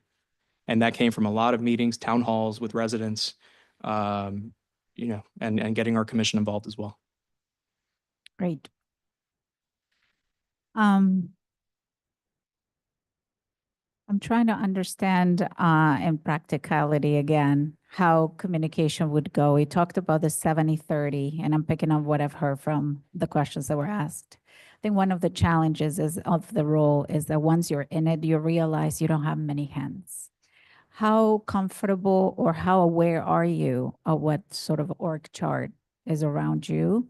And how do you think you need to assess if you have the right people in place to help you? Absolutely. I know that some of your department heads are not staff. I'll be honest, that's, a little concerning, but I think that it's necessity, right? It's just what it is. Budget constraints and just the nature of being a small municipality. So I understand that. I'm ready to handle that. I'm ready to be challenged in that department. I don't think just because you have a consultant as a department head that necessarily puts you at a sort of disadvantage in any way. I think it's, again, just really identifying what folks' strengths and weaknesses are and understanding what the plan is right now and working from that. If it has to change, it will change. And if we have to keep certain things moving the same way, we will. I trust my team. I want to trust my team. Mm-hmm. So I will identify, what has to change and if we can all work together to move things along. In terms of budget, if you can walk us through what your involvement is Mhm. on your budgets, the ones you handle, is this something you put together? Is this something that you have finance put together for you? What sort of support do you currently have and how prepared are you? Because we're into the next budget season for every department, right? So we're not just, that wouldn't be just one piece, your piece, but it's everything. So how have you prepared for the role? Absolutely. So I personally prepared and oversaw the implementation of our Parks and Recreation budget. We do not have a Parks and Rec department, so I ran that. I oversaw that completely, acting as a sort of Parks and Rec director. So I was tasked with preparing that individual department budget. Beyond that, I have different items in other departments' budgets currently. And so I'm just very familiar with having the kinds of conversations that need to happen with department heads, with everything from Public Works to PD. I think the first thing is identifying what our assets are, understanding what we actually own and lease Mhm. in some cases, because not every municipality will know what those things are. I think good record keeping is very important. And I think that's where you build on, what we already have and what we really need. And we may be able to trim the fat in some places. So I'm very much, open to that. Great. So you've heard us talk about projects and we already have a CIP in place. So what would the first 30, 60, 90 days, whatever you want to share with us, be like if you had to organize that? How would you approach that? What we currently have ongoing, what's in the pipeline to be done? How do you structure what comes first? I would identify, I would certainly go through your CIP list. Right now, my city has about 30 projects on CIP. I would hope that here it's not as many, although I'm open to I that. don't know. Oh. You might be surprised. We have a lot. I would identify what the funding sources currently are for each of those different projects. I would identify what the grants are associated with each of those. And I would look to challenge our grants writer, who I've worked with previously, to see what other opportunities are out there for us to pursue. And understanding that a lot of grants have deadlines that come up before we know it. So making sure that we are realistic about what goals we need to achieve in the short term versus the long term. Right. How would you work with a part-time commission that may be deeply involved in operations at times? It's a very interesting question.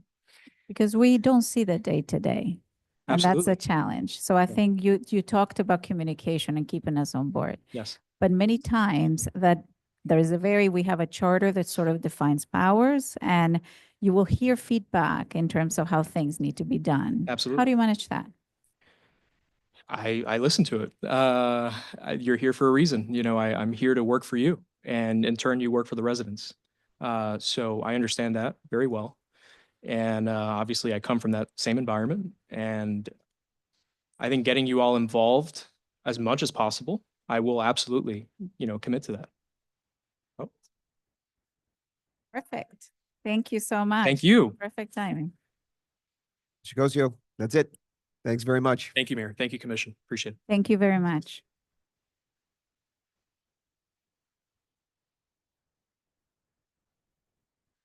Really, really quick question. I know that I have some folks here that would speak on my behalf during a public comment type. Yeah, so we're gonna. Is that later on? We're gonna take that after we finish the interviews, and then I know,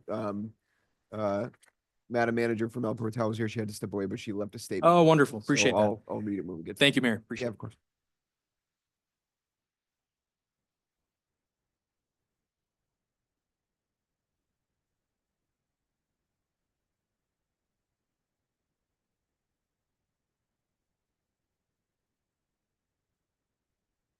I think the officer was stepping up yeah. Okay, great. Where'd it go? Did you give it away? That was very kind of you. I saw the weather briefing that went out earlier that because I get it from Commissioner, I'm sorry, Melanie Burke from Mayor Kava's office. She sends it out. Yeah, yeah.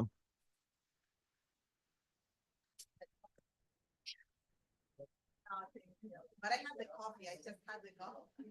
I went home.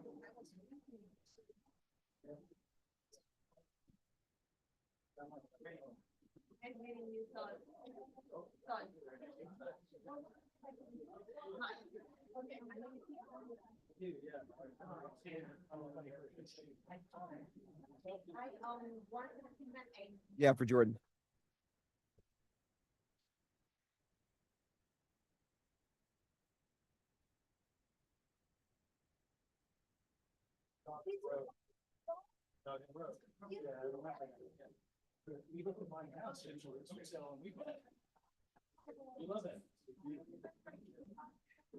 Bravo umbrellas. I didn't even realize he was gonna rain.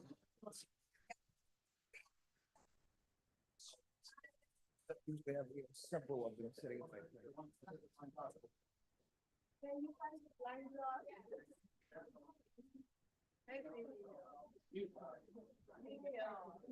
No, I got an umbrella. All right, excellent. Now it's a communal umbrella.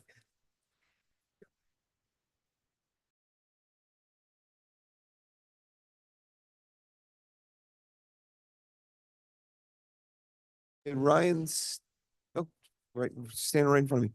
Sorry.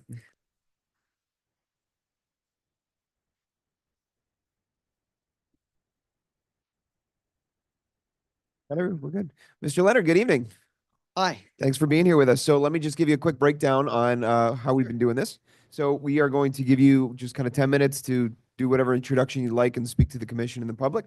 After you finish with that, what we've been doing is each commissioner is going to have 10 minutes each to ask a series of questions to you directly to have a back and forth. And then that'll wrap it up. So we got a timer and Oh, okay. yeah, we're going to be very official about it.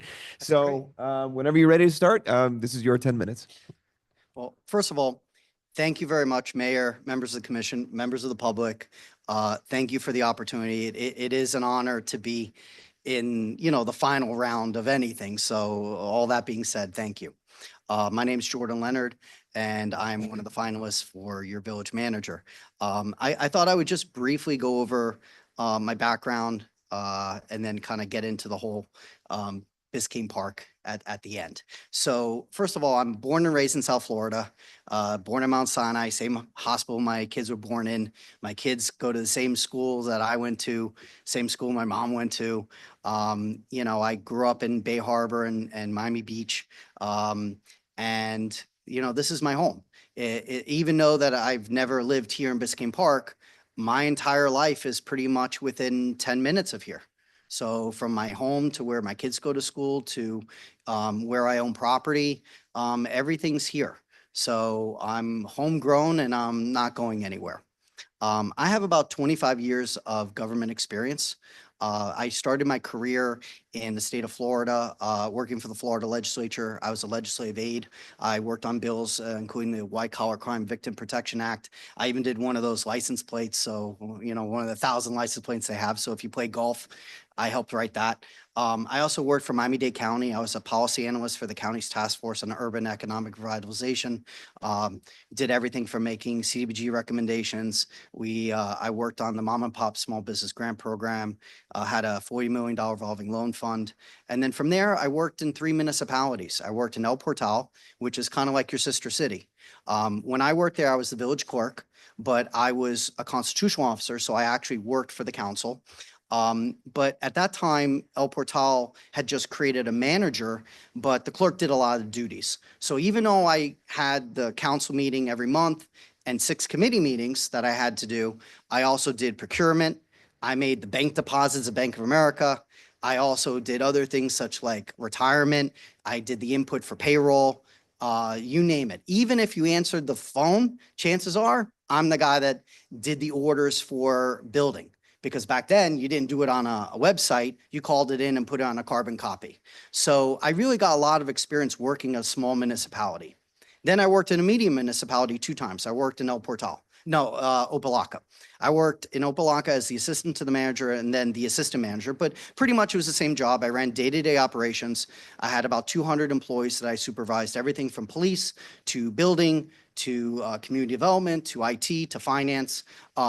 We had a system of government where we had bi-monthly meetings, so 2 meetings every month. Every agenda item that came from the administration went through my desk. I was able to be successive in collating, lowering the millage rate, increasing law enforcement by 25% in my first year. Worked hard, and it's was a very interesting place to work. But at the end of the day, I really did enjoy it. I also worked in large municipality. I worked in Homestead. I was the executive director of the CRA. I had about a $8.5 million budget, and CRAs you don't have here, but I like to say that that's probably the biggest place I've worked at a municipal level. I also have government experience as a civic activist. In Bay Harbor Islands, I volunteered on 3 different boards. I was chair of the Parks and Rec Committee. I chaired the Planning and Zoning Committee. I was also the chairman for the Charter and Ordinance Review Committee. When I was on Charter and Ordinance, we actually redid the entire town charter and code when I was chair, and got it passed by our electorate. All the amendments passed. And then our mayor passed away. And someone on the council said, you know, do you have an idea of maybe serving in a capacity? So I was appointed and then later elected and reelected. My last time elected was, oh gosh, I still hold the record for most votes ever in the town's history. I served 3 terms as vice mayor, 3 terms as mayor. I was also president of the Dade County League of Cities. I served on the board of directors of the Florida League of Cities. I also served on the South Florida Regional Planning Council, which does approves her comp plan and long-term planning for Dade County, Broward County, and Monroe County.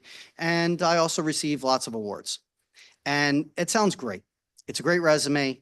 It's a great background. Right now, I'm a small business owner. I have a co-own a family-owned business we've had for 17 years, and I own commercial property. And I have 3 great kids. So I think I got a pretty good life. So you're probably wondering, why am I applying here? And I'll tell you why. Because I have something to give. I loved doing public service. I don't have an interest in being elected again, but I actually really like doing the job. And I know I can do it. And, you know, one of the things I found interesting is I spoke to all of you individually, and I've spoken to some of the people in the community. And you'd be surprised when you speak to people individually, It's interesting to see what they tell you the same and what they tell you differently. And pretty much almost everyone's been consistent in telling me the same thing of what they want. They want someone who's open. They want someone who's humble. They want someone who's going to go and have what they have, the open door policy. You know, in Bay Harbor, we used to have a manager, and when someone would call and they'd say, hey, you know, I have an issue in front of my house, he'd get in his car and drive to someone's house. Show me. Why don't you have that mentality here? And you should. And that's the type of person I am. No matter where I worked, whether I worked in a small place, a big place, whether I was a staffer or I was a mayor, I'm still just Jordan. And if you look at it like that, how can you go wrong? All my government experience and everything, as far as everything I've done, it doesn't amount to anything if you don't work well with people. It doesn't amount to anything if you're not productive. It doesn't amount to anything if you don't get things done. And what I'm offering is to be the best that I can do to get things done, to be productive, to work with everyone. I mean, I came to your last meeting and several of you have asked me the same question. You know, what did you think of the meeting? You know, I come to realization, just like many other cities, not everyone gets along. I get that. So how are you supposed to be applying for a job when you know into it that not everyone gets along? Well, I have experience with that. I know what it's like to work with elected body where people don't get along. I know what it's like to work with people that really, you know, you have to find common denominator. And deep down inside, I think we all have the same common goal, which is you want to have a great community. So we have a foundation. So my management style, and again, not speaking different of any previous managers, because I've known a lot of people who've worked here. I know Anna Garcia. I remember when Heidi worked here. What I look for is to make the best out of everyone. I want to actually leave a place better than where I found it. I want to be the type of person that comes in here and actually makes a difference. And if I can do that, then I'll be happy. Yeah, I want to be compensated, but that's the compensation for me. Because the alternative for me is what? I don't want to be elected. You know, I do okay with a business, but what I really, really feel like doing is being productive and doing something where taking a municipality and actually getting things out the door. You look here, and by the way, I've looked at your strategic plan. I've looked at all your projects and everything on the list. I mean, I've driven down these streets for hours. I mean, I find it shocking that it's not broken out as far as streets, as far as projects doing things, getting things out the door. And those are the types of things that really excite me. I know it sounds odd, but for me, I liked it. I actually liked working in Opelika. I liked working in El Portal. And by the way, El Portal is, like I said, your sister city. When I was clerk there, I remember one time, you know, bulk pickup didn't pick up a couch. So guess what? The mayor says, hey, we need that picked up. Guess what? You take off your jacket, you roll up your sleeves, and you go out with code enforcement, you put it on the back of the truck and you go. You know, that's the type of job this is. This is the type of job where you're the one really doing the work. You don't have staff. And that's what I want to do. I don't want to sit in an office every day, look at a computer. I can do that now and get paid. So I'd rather do that here. And I'm hoping that the residents and you as the commission would agree that having someone that has not just the experience, but the mentality of working with everyone and also being open is something that's sorely needed in a municipality like Biscayne Park. You know, and that's where I come from. I'd like to be the type of person that has the open door policy, the white glove service, someone that's informing the community. And you don't have to spend a lot of money. So I'd like to bring back, by the way, on your website, still doesn't have all your names on it. And by the way, the last monthly report is from last year. Everywhere I've worked, we always done weekly reports. That's the type of thing that I would expect to do. So that being said, thank you again for the opportunity. And I look forward to hearing all your questions when you grill me for the next 50 minutes. Oh, Good timing. Yeah. thank you. Thank you, Jordan. So we're where we started before was we start on this end of the dais and just Oh, kind of cool. work our way down. So All right. Commissioner Runding is going to get us started. Thank you, Mr. Leonard, for your presentation. Oh. Thank you for being here. Thanks. My first question is, what made you interested in the position of village manager here in Biscayne Park? All right. So there was a resident that knew me from Bay Harbor and called me up and told me a story about how they were put off. And again, this is not my story, this is someone else's story. Told me how the person had an issue and called, and they gave the person the wrong information, and then they ended up having to, was told to go to the county, went to the county. County told them how to do it. They did it, and then found out that it was the wrong information. They had to go to the village. And so this person wanted to communicate and talk to the manager, talk to the staff, had to set up an appointment, confirm the day before, took off work, person, small business owner, drove up here, and literally is in the car and gets a phone call from the assistant canceling the appointment. And they said, you got to come work here. And I said, really? It's like, yeah. So I started calling and started talking and realizing, this would be a great opportunity to make a difference. And to be honest, that person used to live in Bay Harbor, so they knew what type of, how government ran when I was there. So that's how I got interested in the position. So, yeah. Thank you. Please outline your reasons why you would be successful as the next village manager of Biscayne Park. Okay. One is communication.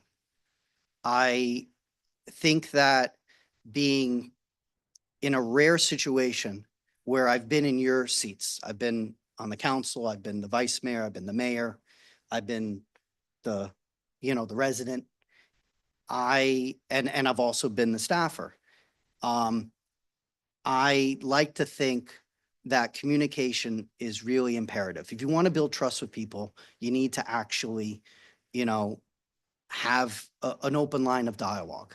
I've always told people that you may not like the answer, but how you say it and what you do makes all the difference. And you can say the same thing in many, many different tones. And my experience working in very difficult situations, like for example, in Opelika, I found that treating people with respect goes a long way. And I think that my biggest feature is being open and transparent, treating people equally, regardless of how the dais works with the majority, everyone gets treated the same way.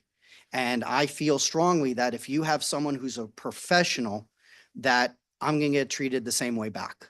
I also feel that one of my best qualities is also I'm to some extent a perfectionist.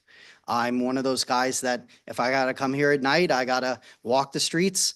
That's what it takes. And I think that with my prior experience working in other municipalities that have had to risen above the bar from where they were used to, Biscayne Park is the perfect example to show what I can do. One of the unique things about Biscayne Park is our close-knit community. With a small but dedicated staff, how would you utilize your experience to complement this community and our workforce?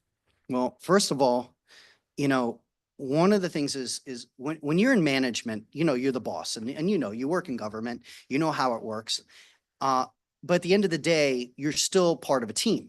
So, you can look at it from the perspective, well, I'm the boss, do this. But when you're the only guy, like for example, when I worked in El Portal, I'm the guy that answers the phone. I'm the guy that picks up the moldy couch, but I'm also the guy who's the constitutional officer that sits in the suit every month. You're the same guy. If you treat people with respect and you know that you're willing to get your hands dirty and you're willing to actually do the work, then, you get a little bit of cred. When I worked in Opelika, I had to work with some unfortunately difficult people. I inherited a city where unfortunately some of the employees were somewhat difficult. It's one of the few cities that openly hired convicted felons. I had officers that committed crimes. I had an officer that actually murdered someone. I'm not joking. He actually robbed a Brinks armored truck and killed the guard. I've worked in difficult situations. I come from the background where I'm no better than anyone else. I was a mayor and I never wanted people to call me mayor. I want you to call me Jordan. I'm just a regular guy. And yeah, have I fired people? Absolutely. I've fired a lot of people. But when it comes down to managing people in a small municipality, you gotta work together. You can't say, I'm the manager, you go do this. You gotta say, okay, let's get this done. Who's gonna do this? Who's gonna do that? I'm gonna do this. And if you have equal respect, respect will be given out the same way. You have to earn it. Yeah, I can't walk in here with a handmade suit and say, hey, go do this. No one's gonna respect you. It's not gonna last long. You got to actually prove yourself. And that's the kind of thing I'm gonna need to prove myself. I'm gonna prove myself to everyone, from not just the commission, but also the clerk, also the officers, the guy that cleans up. Everyone, you have to earn it. So that's where I come from. Would you please discuss your approach to crafting a budget, specifically expand on projects you think are of vital importance to the village and how you would secure funding for them? That's a great question. So first of all, you have a great lobbyist, Dave Caserta, you've had for many years. Dave's great and he's very good at getting money. But let's not lie. These are tough times. You're going to get your preliminary numbers in June 1st. You could get the final numbers in July 1st. Everyone's expecting a decrease. So we're going to have to live within our means. We're going to try to get money. Obviously, I've looked at your budget. I've looked at all your long-term planning. I've seen a lot of stuff. Oh, we're going to get the FERD app. And listen, I remember when they got the money to redo this. I remember when they got the money to do, a lot of other projects here. So we'll try, but you have to be realistic. You have to be realistic of what we can do, what we can't do. I think that in a budget cycle, I would look at your planning and be a lot more specific. Personally, I don't like what's written. You have some pie in the sky things like septic to sewer. That's like, whatever, over $100 million.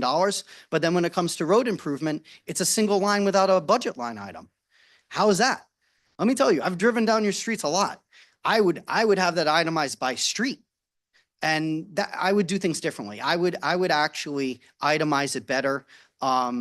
So I would wait to see what the numbers are going to be. But I'm expecting to have a decrease.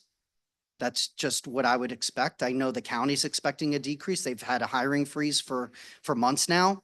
So, and obviously with the political conditions in the country right now, going to Tallahassee and going to Washington, it's very difficult to get money.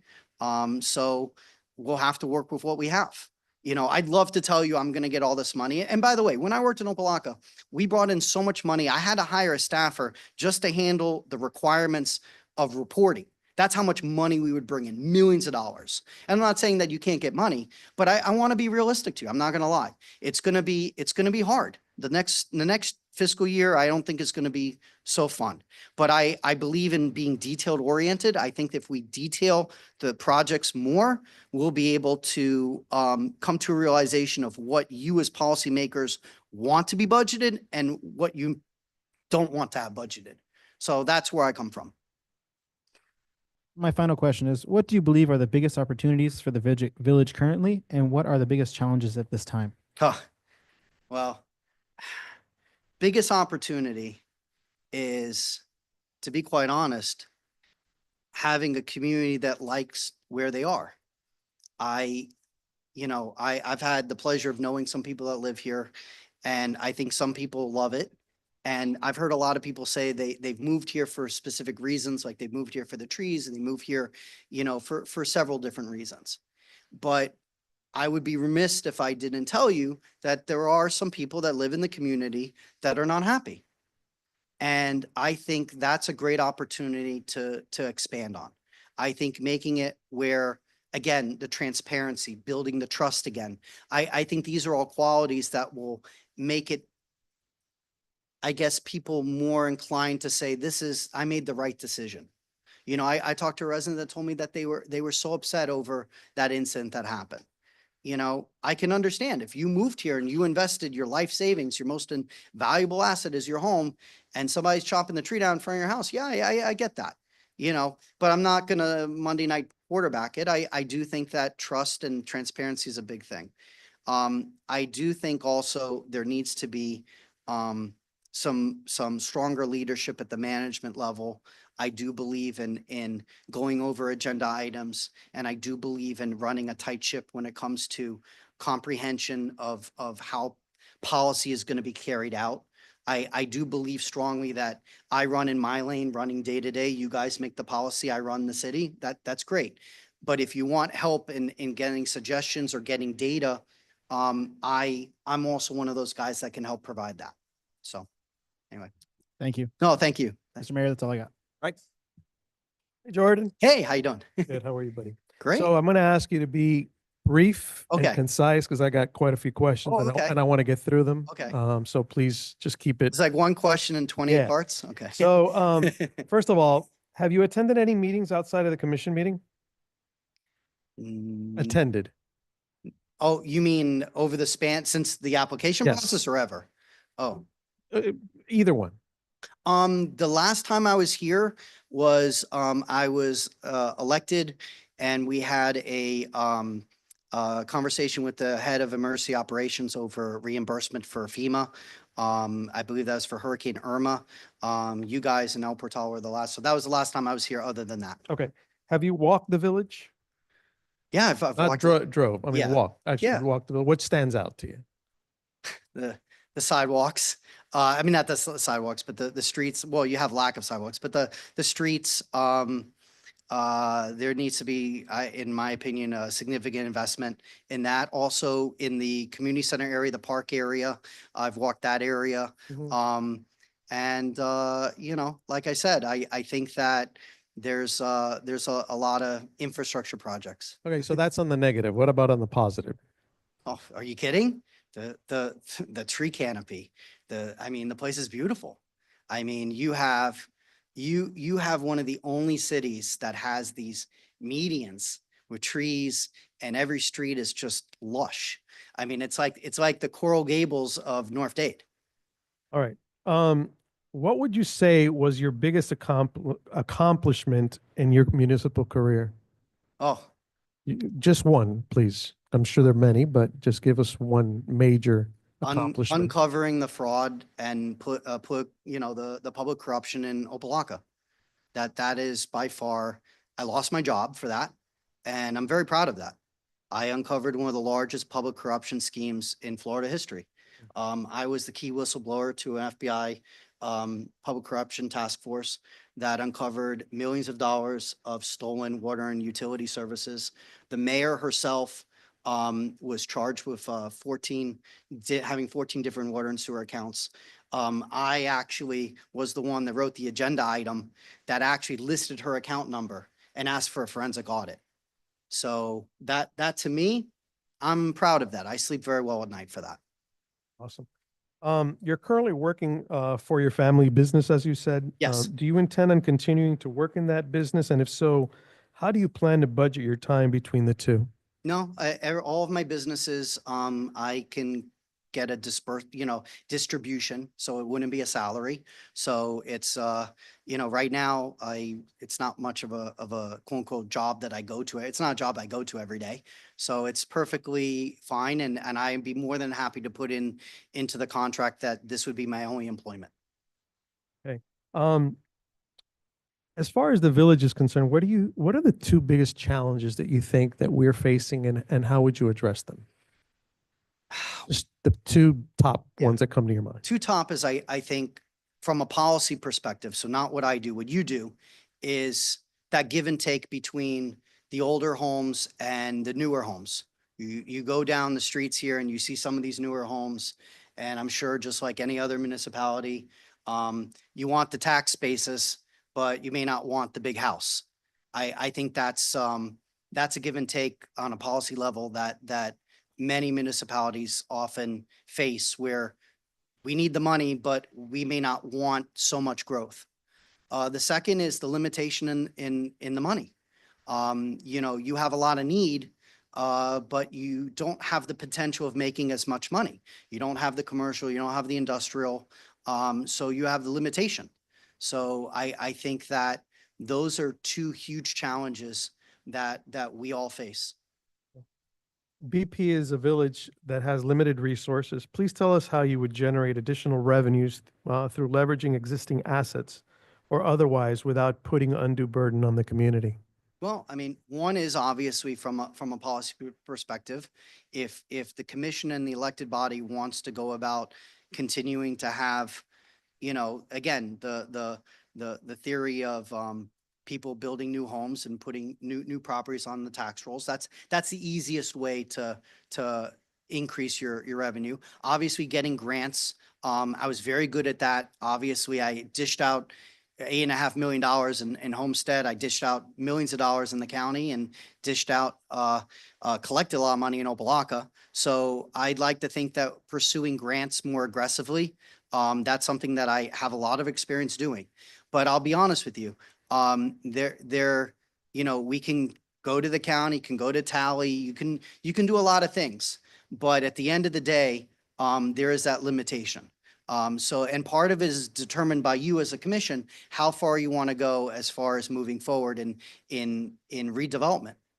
So, Okay. Our city trees are a significant asset gifted to us by previous Biscayne Park residents. How will you work to maintain and to add to our city's canopy, given our limited financial resources? well, I mean, the first thing is I probably wouldn't put in your long-term strategic planning, what was it, like $15,000 for increasing plants and 30,000 for trees and 30,000 for cutting them down.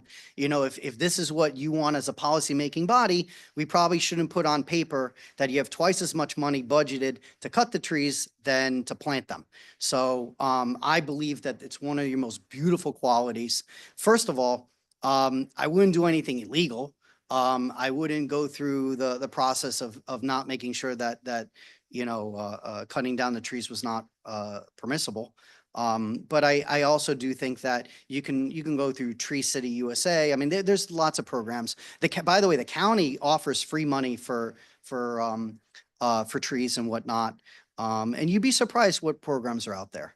I mean, I once did a project in Bay Harbor where we redid a park, and the money we got, believe it or not, was tied into artwork. So if you got the artwork, they give you the money for the park. I'm like, that's great. We'll get some artwork. We got it for the dog park. I mean, if you get creative and you know what you're doing, there's opportunities out there. You said you have plenty of experience in this realm, so I'll just ask you the question. Sure. How would you deal with a council member that you don't see eye to eye with or get along with? You have to treat them with respect because they're elected to the position. But at the end of the day, you don't sell your soul. If you treat people with respect and they don't respect you back, you keep your head up and you move along. I've had to deal with people like that.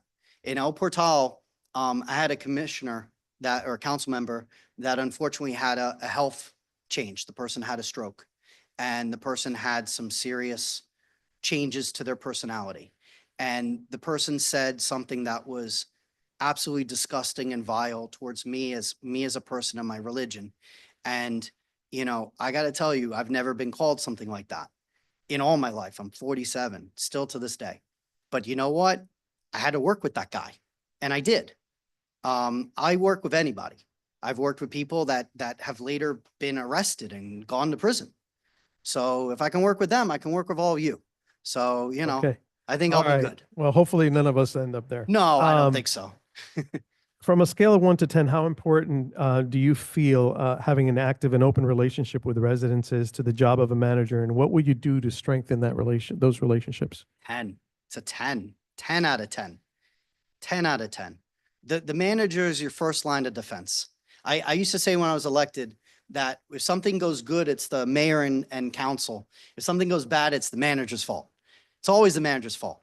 Always. Because they're the person that really run the show. You guys show up once a month. They're the ones that are responsible. It's all on that person. And the buck stops with that person. So to be honest, how am I gonna build that trust? Every day. Every time someone calls and you meet with them and you treat them with respect. How about also having, for example, well, a lot of things people mentioned was about the trees that they didn't know. Well, let me tell you something. Let's be straight here. You guys had meetings. You passed a resolution authorizing it. You got someone to do it. This wasn't exactly done in the dark, but you still had people complaining. So whose fault is it? It's the manager's fault. Because you know why? The manager needs to come with a better plan to get the word out. So guess what? Do an email service. It's free. It doesn't cost anything. You register and the manager puts out, a weekly email or bi-weekly email. This is what we're working on. That way, everyone knows. It's such a small place. I also believe in being available. If you have an event here and you do a little, donuts and coffee, have everyone talk to you. You know, the reason why my friend was so upset was because they got the wrong information. And why? Because the person who really would have told them, who knew the answer, wasn't available to begin with. From my point of view, if I screwed up like that, I shouldn't be in the job. Oh, I'm sorry. You can listen, you can always ask me later. You know my number. Why do you want this job? Oh, it's real simple. I want to do something productive in my life. I have all this experience and I enjoy doing it. So why not continue doing it? You know, when I left public service, I changed my life around. I started traveling, and you know, there's only so many times you can travel. I mean, I'm blessed. I truly am blessed. But if I'm not happy because I'm not being productive, that's not who I want to be. I was raised to be someone that always worked. I typically always worked. Even when I worked at the county, I worked a second job. Always worked my butt off. And I want to do something more. I don't want my last chapter to be that was it. I want to be able to do something where I feel like I'm being productive. And this is a great opportunity. You know, if I worked at a city where I was getting paid so much more money, but the place was crazy and huge, and I sat on a computer for 80 hours a week, I'd be miserable. This is the kind of place where you can go outside and you can actually interact with people. You know, I live in a huge city. You think the city manager of Miami Beach is ever going to come to my house if I had a problem? No. But in Biscayne Park, you get to meet people. You get to see who they are as people. And you know what? Deep down inside, life's more important than just making a paycheck. I actually want to do something where I enjoy waking up in the day. Thanks. We're a small community and all our boards are made up of residents. How do you see yourself working with the boards? And have you had any experience working with volunteer residents? I served on 2 boards in Miami Beach. Like I said before, I chaired the Charter and Ordinance Review Committee. I chaired Planning and Zoning. I chaired Parks and Rec. I served on boards for 10 years before I even got on the council. So yeah, I know exactly how important it is because I was that person. I know what it's like to volunteer my time. So yeah, I value that. And by the way, I'll be the first one to tell you that if people don't have the time to volunteer, then we need to make a change. I'm not afraid to tell you like it is, but I do value public input when it's productive and when it's consistent. We have always had communication problems between administration and residents. What are some of your strategies used to keep residents informed? Well, one is open door. One is being available. I'm the type of person, I give out my number. You know, it's a small place. You know, you can have my number. It's not some secret. I'm the type of person that you call up and I'm not in a meeting, I'm not busy. Guess what? I'll come see you. I think that using technology is also beneficial. You have a website that's not updated. If I started the job on Monday, let me tell you, by Tuesday, that website's going to be updated. You know, that would be one of the top priorities.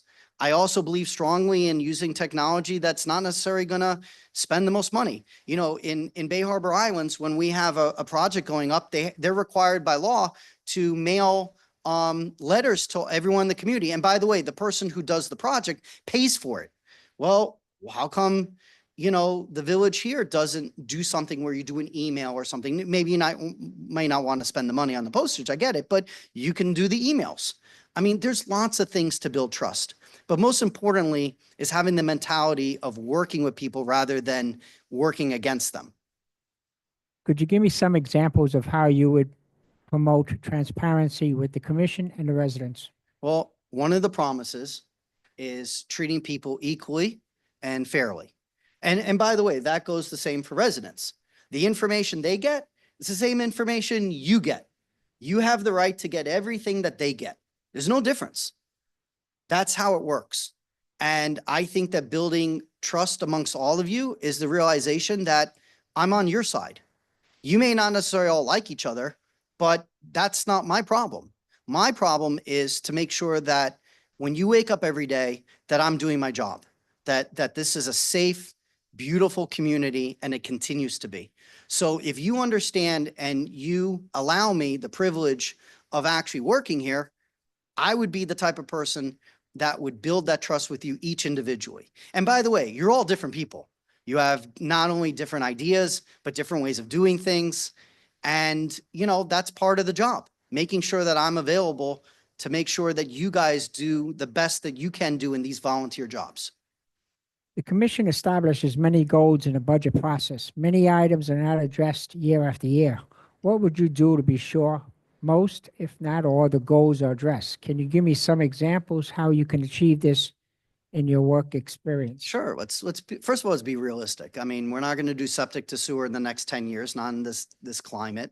Not unless the county's going to, I don't know, win lotto or something, you know, that's not going to happen. But, you know, look, you got, you know, one of the things that I loved in North Dade is the LPRs, the license plate readers. And I noticed you got something budgeted there at $6,000. It's not going to cost $6,000. You know, my Sorry, idea what was is that again that you the mentioned? license plate readers. You have an item Yes. on there at $6,000 for poles. Yeah. I mean, trust me, it's going to cost a lot more than $6,000. But, and by the way, Bay Harbor, Bell Harbor, Surfside are on their second generation of LPRs. Doral has had it for years. Bay Harbor's had it for over 10 years.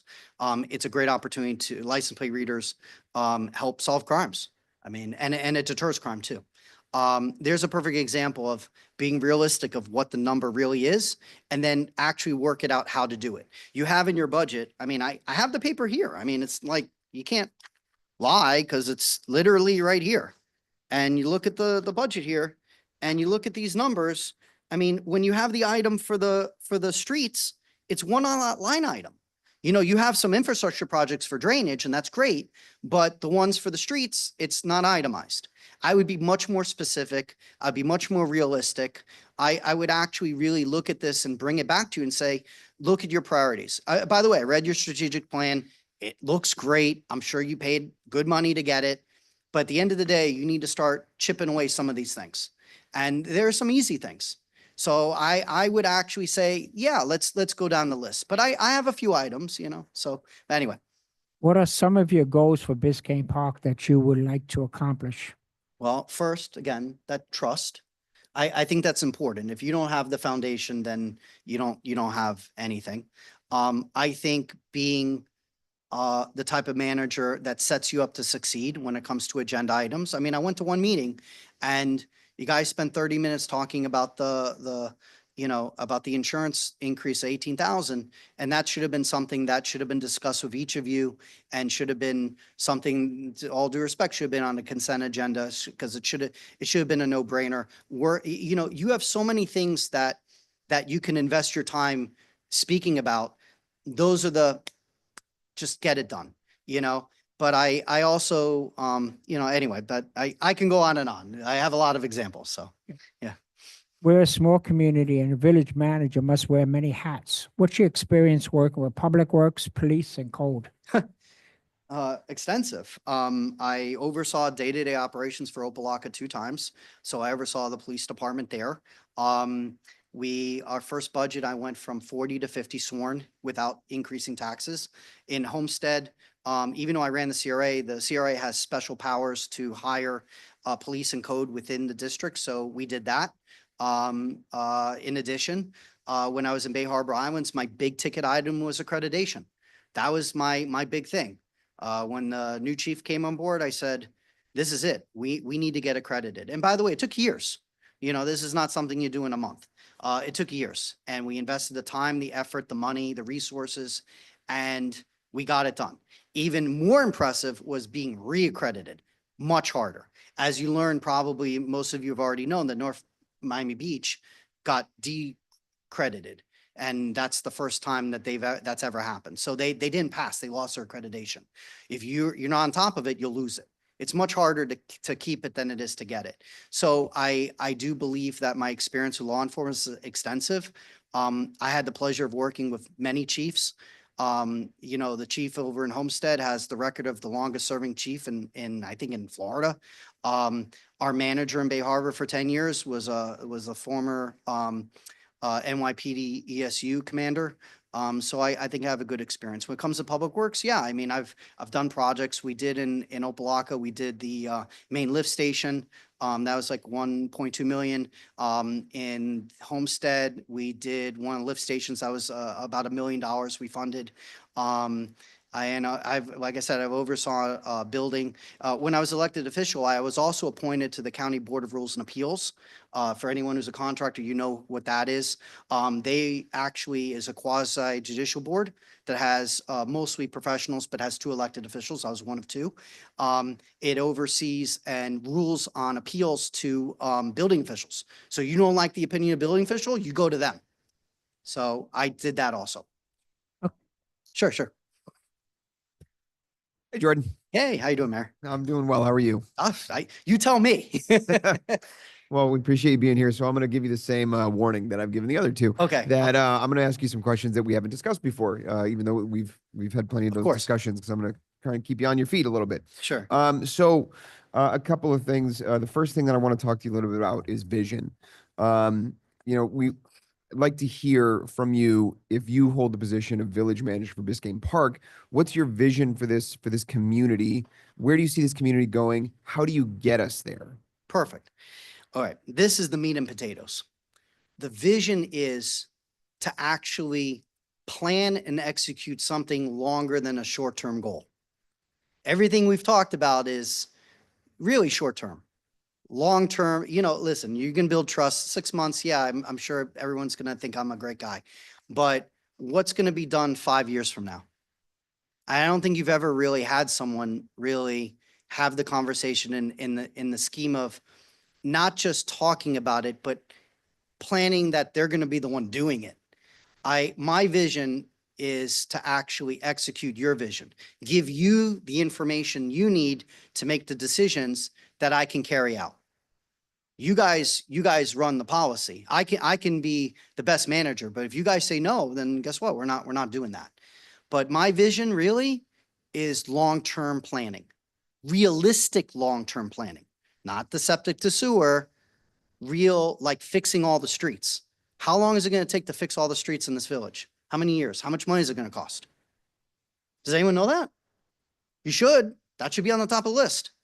Those are the things that I really think are the meat and potatoes. The stuff that, listen, you can't drive here for 2 blocks without noticing it. Those are the types of things that I think, and they're not done in a year. They're multifaceted. And by the way, I've looked at everything here, detail. So, yeah. So you talked a little bit about, you talked a lot about trust, building trust, course. transparency, communication. How do you, the vision that you hold, for Biscayne Park that you just communicated to us, how do you ensure that you get commission buy-in to that, you get employee, department, resident, how do you get community buy-in to what you think is most important for this village? Communication. If you come up with all the information and you explain it to people and you invest the time, you buy people in. It's like the agenda item with the insurance. If you're just reading something on a piece of paper and then they have to come on the Zoom and discuss it, you've already lost it. What you need to be doing is actually doing the research, communicating. So I speak to you, I speak to all you individually. And then there's also communication with the public. Also keep in mind, let's keep this in mind, because we're going to be real here. You can't do death by 1,000 paper cuts where we talk about so much and never gets done. There has to be a finality to it. But at the end of the day, there has to be that communication, and there has to be that process to actually communicate. And again, it's not just the trust, it's the education. You have to do your homework, you have to have the information, and you have to go over with everyone so everyone's on the same plan. And you're right. Sometimes you're going to get 1 commissioner, 2 commissioners and not on the same plan. But if the majority says this is what we're doing. And that's what the job entails. But from my point of view, how do you do it?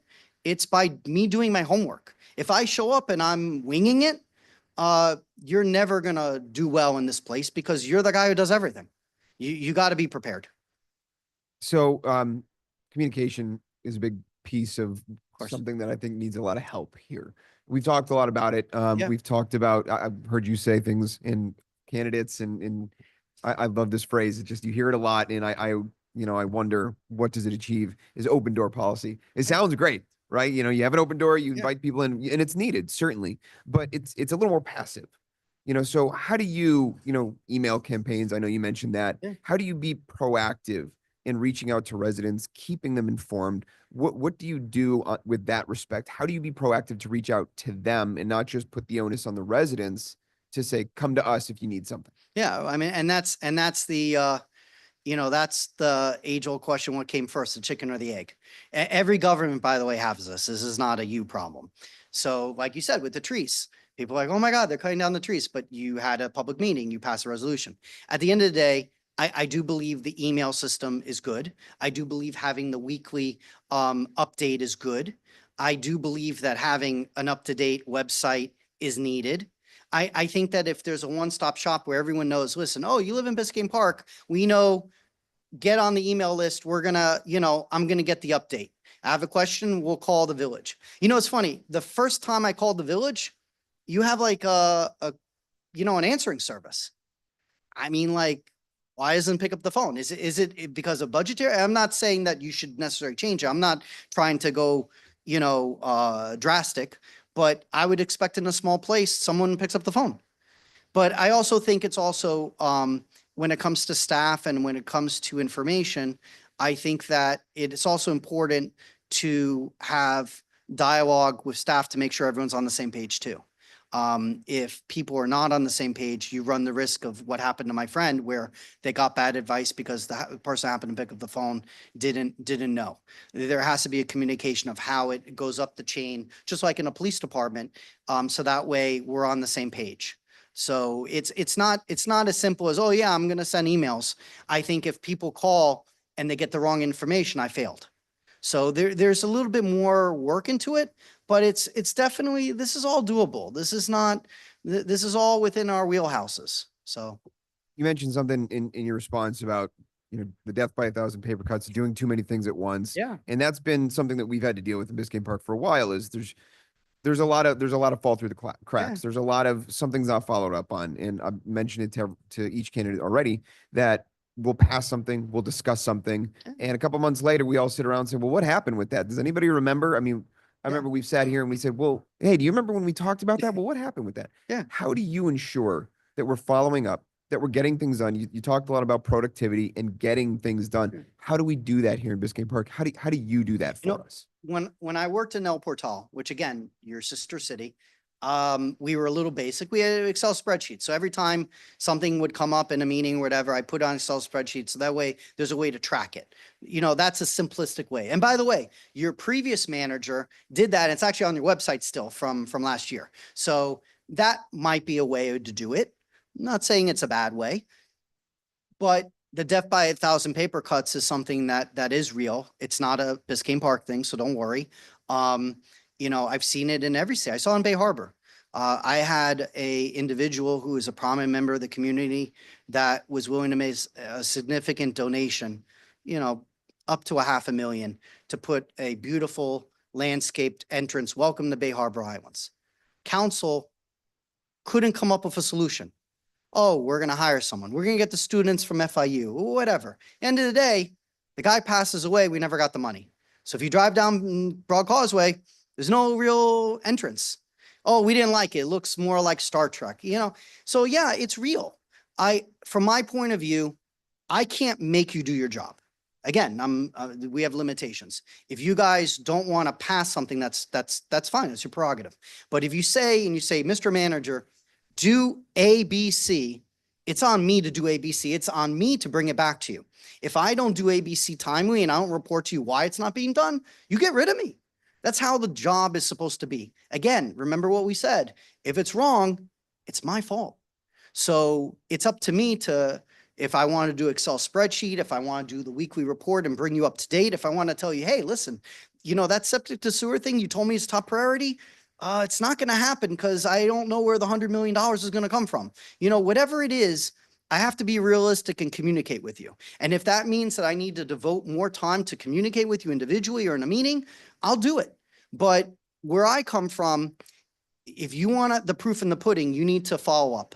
And there shouldn't be a conversation in this room, if I have this job where you say, 6 months ago, we mentioned something, whatever happened? If I'm doing that, then I'm not doing my job. So you hire me and don't worry, I'll make sure that at least you're communicated as far as what's going on. 40 seconds. Sorry. Last question. Okay. Talk to me a little bit about, from your perspective, you've done the elected official Yeah. thing, you've done the administrative thing. What qualities do you need to have in the administrative side of this as a village manager for this municipality? What's most important to you? What do you think you need to succeed? You need to be the jack of all trades. You need to be a humble person that actually is willing to do the work. If you're gonna wear a handmade suit, it's funny, when I worked in El Portal, I took a huge pay cut and I worked like a dog. I worked 7 days a week. And, I learned so much from that job. But at the end of the day, I do believe strongly that if you want to be working in a municipality like this, which is a small place, you need to clutch up and understand that you're going to be the guy who's going to be the one that does it. That's just how it is. This is not Aventura where I got a huge building, I got staff to do this and someone to, no. And that's why I want the job. I want that. I don't want to work in front of the computer all day. So anyway, Great. sure. Thanks very much. No, thank you. Hi, Jordan. Yeah. Wow, the fifth one is, this is Finally. yeah. So I'm going to try to add to everything Sure. that you've already heard. A lot of those questions were some way or course. another mine. You've served in several high-profile and complex roles, but it's been over a decade since you were last in a full-time city management role. Yes. How do you plan to readapt to the operational and administrative side of running of municipality? That's a great question. It's like riding a bicycle. Management is who you are. It's like you have those skills, and they're the same skills that I had when I worked in government that I am as a small business owner. It's the same skills that in carries throughout your life. You're right. There are some changes that happen, and it's, even though I left public service some time ago, I was still elected. And believe me, I played a very active role in not just Bay Harbor Islands, but also in all 34 municipalities and all 416 for the state of Florida. So I like to think that it wouldn't be hard for me to get up to date, but I'll also be honest with you. I'm the first one to tell you I don't know everything.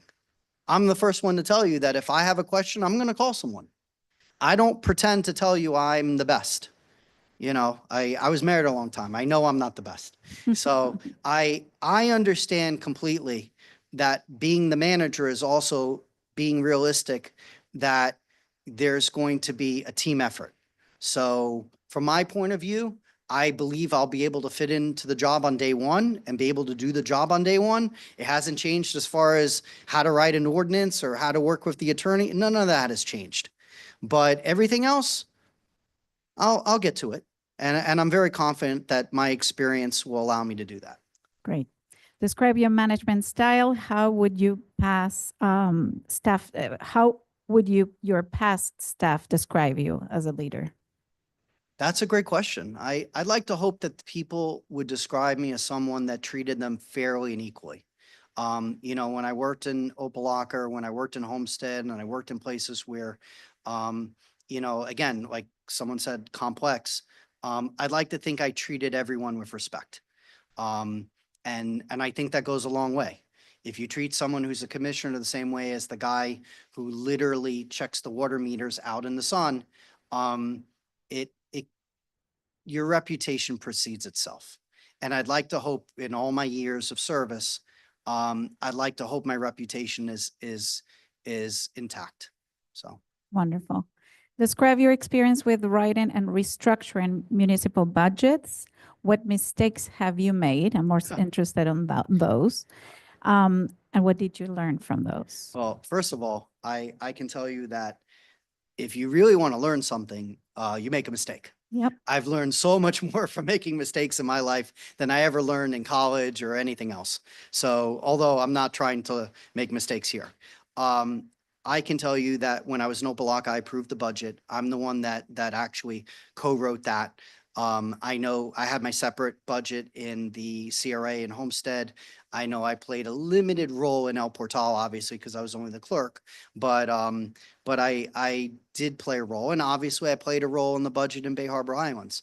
I mean, I can't tell you how beneficial it is to be an elected official and know how to cut line items for an appropriation amongst all of the accounts. You know, in fact, actually, I can tell you one example. We had the lobbyist, and in order to get something I wanted for a general revenue project, so it was like a park project or whatever, I needed to save some money. So I said, hey, let's take the lobbyist and we'll cut it amongst all the actual line items. So in other words, you have like water, sewer, stormwater, because guess what? He's lobbying for those things. You know, so you cut it over 7 accounts. We have a bridge account because we have a toll system. Hey, guess what? A percentage goes out of that. Guess what? I found the money. So yeah, I have a lot of experience writing budgets. But again, I chalk it up to the same thing, is that you have to work within your means. And that is something that if you hire me, I'm going to consistently be telling you, live within our means. You have you know, your millage rate went from 9.5 to now 9.4, you know, you tell me what to do and I'll make it happen in the budget. If you can briefly on that point say, how do you do that without overpromising and over reaching? You be realistic. You under promise and over deliver.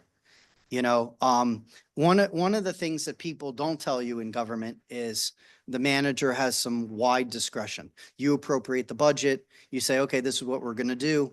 What you may or may not know is the manager can move things around. As long as you appropriate the money, they can do a lot of things, and good managers can find money when they need to.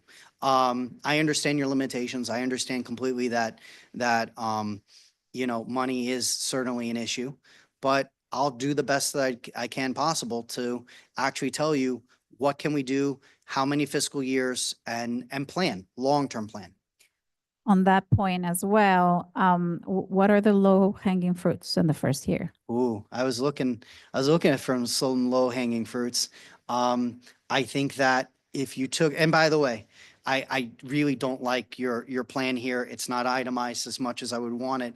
I would love to break it down more and say, listen, let's cut it up. Let's see how much money can we appropriate a year to do how many streets. You know, look at it piecemeal. You know, in Bay Harbor, that's what we did. We redid our infrastructure when the economy tanked. So we got some good prices, sometimes 50 cents on the dollar. We redid the entire infrastructure for the entire municipality. And then we were posed with the problem. How do you maintain it? So guess what? We're going to cut up the city into seven pieces. So every year we're going to do a piece. So by 7 years, we're maintaining it. So guess what? Let's cut it up. How much money do we have? Well, maybe we only have a few blocks. We'll take it from there. But if you don't cut it up on your list, you don't even have a frame of reference to start. So that's what I would do. In terms of leadership, as someone with strong personality and political presence, how do you balance assertive leadership with building consensus among commissioners and staff? Well, listen, all I can do is do the best job possible to bring you the information. I can be somewhat persuasive, but it's not my job to tell you guys what to do. Don't get me wrong, there are some things that are sensitive, must pass, like you got to pass the budget, you got to pass the insurance, you know, some things like, yeah, this is a must pass item that I have. But on policy, I can help put you in the right directions, but if you guys don't come to a consensus, that's on you.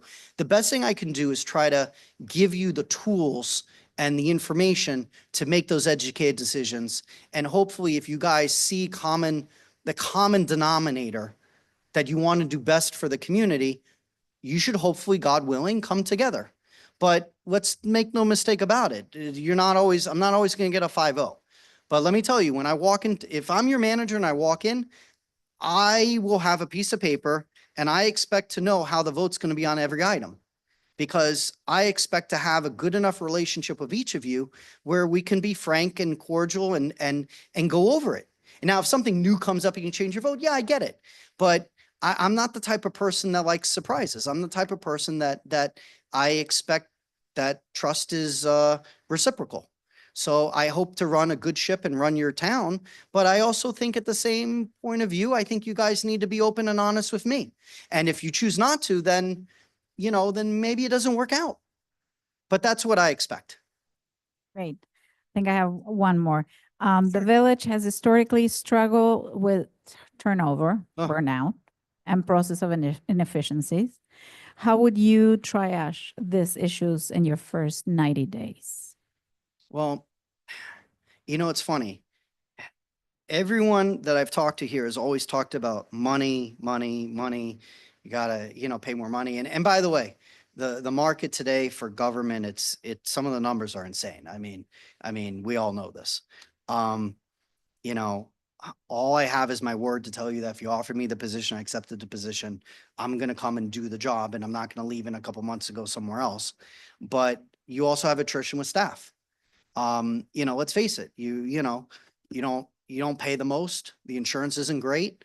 How do you keep people? You have to make people want to come to work, to enjoy where they work. Believe it or not, I'm going to tell you a little secret. The best place I ever worked was Opelika. Most dangerous place I ever worked, but it was the most fun. I really enjoyed it because I come home and don't get me wrong, sometimes I came home and I was like, oh my God, you won't believe what happened. But sometimes I come home and I said, you know what? I really actually did something meaningful with my life. I actually did something. In a way, people who work in public service tend to have that frame of mind. So if there's a way for me to encourage that, that's how you keep people in a job in a village like this. Thank you. Sure. Well, Jordan, thanks so much. Oh.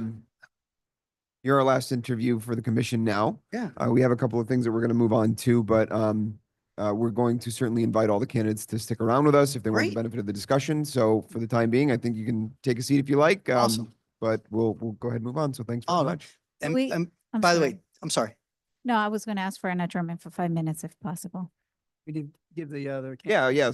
Yeah, that guy. Hey. let's do that. So we'll take a quick 5 minutes. We'll invite the Hey, other. by the way, thank you again for the opportunity. I really do appreciate it. Great. Thanks, Jordan. Thanks, So we'll George. take a quick 5-minute adjournment. We'll have the other candidates come back and we'll finish up with our last 2 items.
All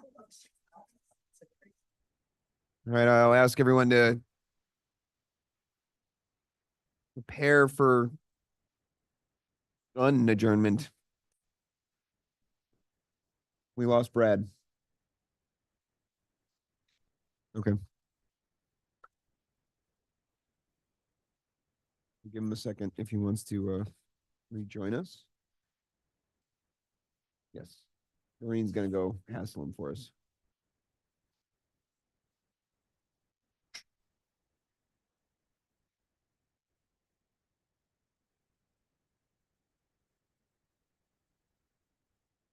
Okay, no worries. Okay, so we got 2 items left on our agenda.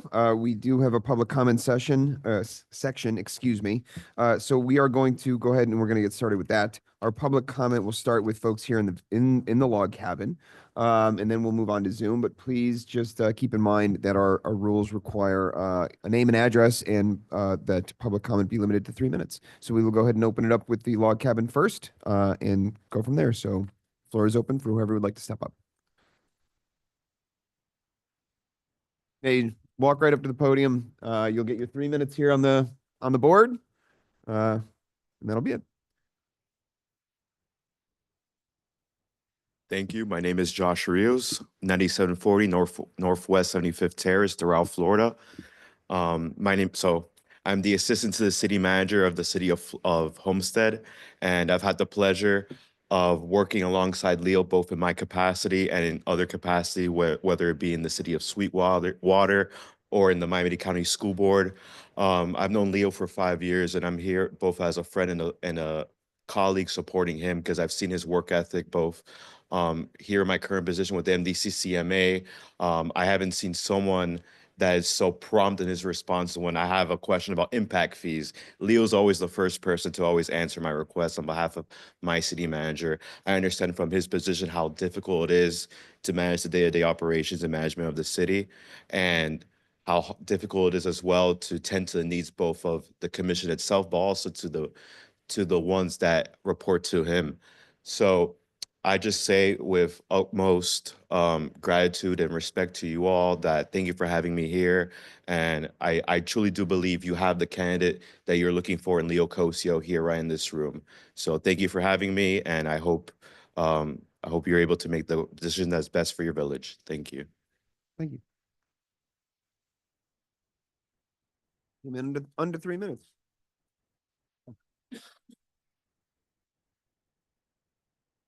Hey, everybody. Michael Eva, 590 Northeast 121st Street. First off, thank you to the commission for setting this up and for taking the time to, in the full view of the public, to review all the candidates that are here to be our city manager. This is such an important role for us as the park.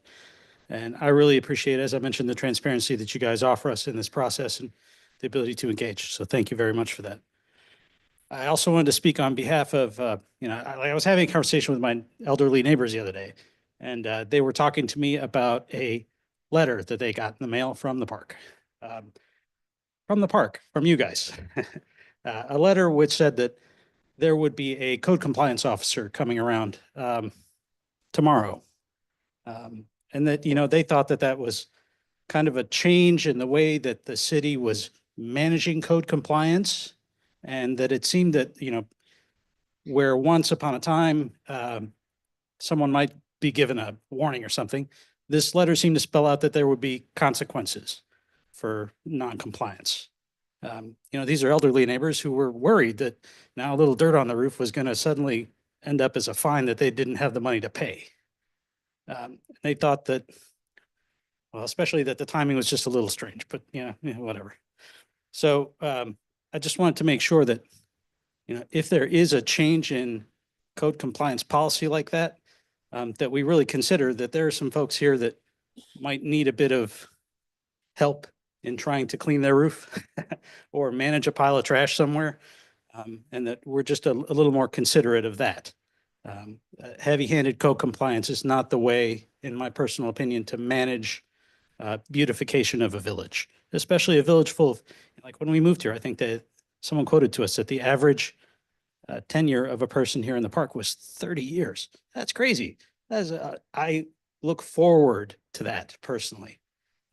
So, you know, some of the older folks in the village, we need to make sure that we're not overburdening them with that. So that's most of what I want to say. I also want to mention, Mr. Childress, you mentioned that bonding, you're the one that mentioned it, but I think everyone's kind of had in mind that bonding was a potential option for us to look to pay for some things in the future.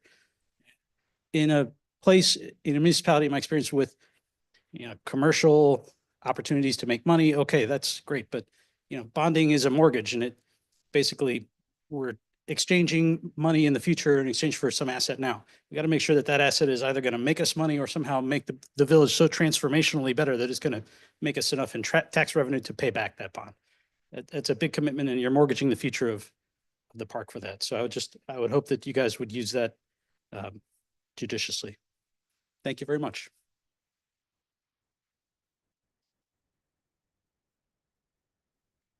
Hello, good evening. My name is Solange Rousselot. My address is 11660 Northeast 8th Avenue. I've been a resident for over 10 years.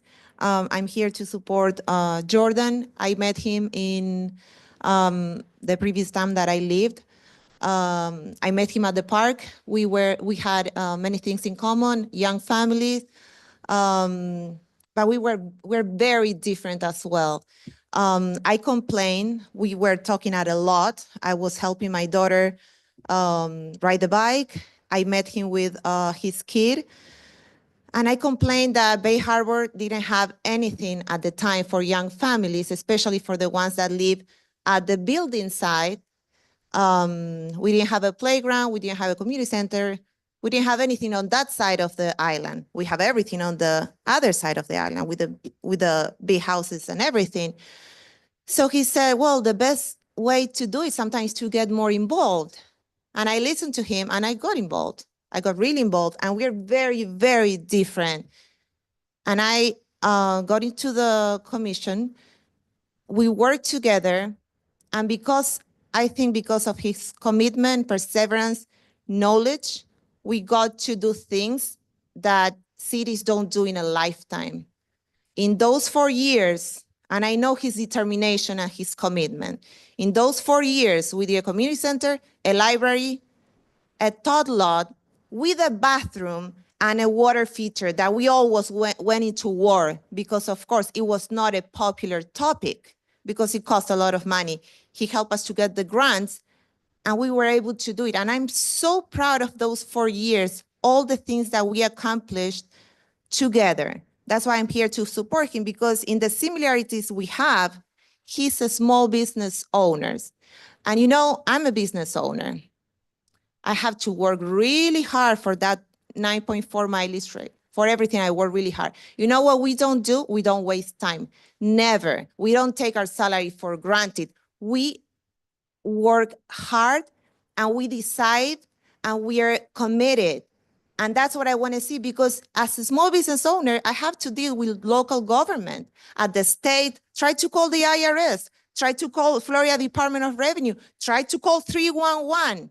I'm not proud of most public employees. They don't deserve my admiration. So I want someone who's going to be sitting there, who's going to earn every cent and every benefit, and he's going to work for you, and he's going to work for us. I want someone committed, and I want someone to invest all the time, and I know him, and I know how he works. So that's why I'm here to support him. Thank you very much to all of us for the time that we spent in this meeting. Thank you for your service, all of you. Thank you. Any others in the log cabin before we go to Zoom? Going once, going twice. Okay. All right. So if anyone wants to speak on Zoom, just raise your hand and allow the clerk to unmute you. And same rules apply for those on Zoom as they do here in the log cabin.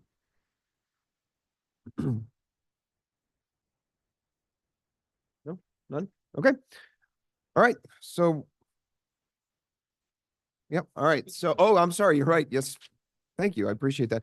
So, there was one additional individual that was here that dropped off a letter of support. She was unable to stay. She asked that I read it onto the record for her. It's the manager in El Portal, Christy Alou.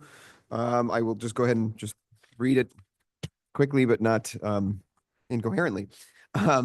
Good evening, Mayor Growth and members of the Village of Biscayne Park Village Council. I am Christia Alou, Village Manager of the Village of El Portal, where I have served for over 8 years and am the President-elect of the Miami-Dade City and County Management Association. For several years, I've been an ally to the Quad Villages and their managers, Biscayne Park, Miami Shores, El Portal, and North Bay Village. And over the years, we have supported one another in our municipalities with resources and a strong shoulder to lean on. It's in that spirit I come this evening to wholeheartedly recommend Leo Cosio for the village manager position for the Village of Biscayne Park. I'm confident that he will make a valuable contribution to this municipality. I met Leo Cosio when he was working with the former manager in North Bay Village, Ralph Rosado, and he was always engaging and helpful with his colleagues and held a lot of respect in his chief of staff role. And when that manager became the president of the Management Association, Mr. Cosio attended all the meetings, learning from us and helping us with the substantive content and planning of those meetings. There was an occasion when I was planning my first meeting for the association, as I had just come on to the executive committee as its treasurer, and coming from the smallest municipality with no technical support, I really needed some guidance and some help. We managers try to help each other when we can, so I got a call out of nowhere from Mr. Cosio offering his assistance if I needed it. And he helped me. After full work days and whenever he could take a little break, we got that meeting planned, we got the run of the show done, and it was a tremendous success. I was so happy to have his support through that. And it let me know what a big picture person he is, while always taking care of the details that make the challenge successful. He could see the vision and made technology and resources work for us to make that meeting a success, and it was the most largely attended meeting in my time in the association. In other forums, I have interacted with Mr. Cosio, and he has always been in top form professionally, intellectually, and diplomatically. As a new manager, he has what it takes to lead with the energy and the capacity to learn. That's why he has been able to hang in there through several elections and changes. Mr. Cosio is respected and well-liked. Small municipalities like ours need that versatility and resourcefulness to do this job well. Thank you for allowing me this time to speak to Mr. Cosio's strengths and to provide my recommendation. Please feel free to reach out to me if I can be of any further and future assistance. Thank you. And Madam Clerk, I'll leave this with you. Sorry. Thank you. Okay. So having concluded our public comment, our last item for this evening is the discussion by the commission on the interviews. And let me see. So I remember when we set the special commission meeting back in May, I know that we set it in the event that we had felt the need or needed to or wanted to vote on anything. I personally, I'm certainly willing to hear from the commission on anything that we would all like to discuss. Maybe procedure would be the first thing. So recommendations, open to taking them. On what, on procedures? Procedure. Steps? Yes. So at the last meeting we had, we discussed allowing the residents to some time to provide input on the candidates, Mm. right? Yes. So I think that that's what we should continue to go forward with. Mm. And then unless we decide as a group that we want to open this up to other candidates, or if we want to stay with the 3 that we currently have and move forward with those 3 and make a decision on the 3, then we should just, at the next commission meeting, once we meet, make the decision as to who our next village manager would be.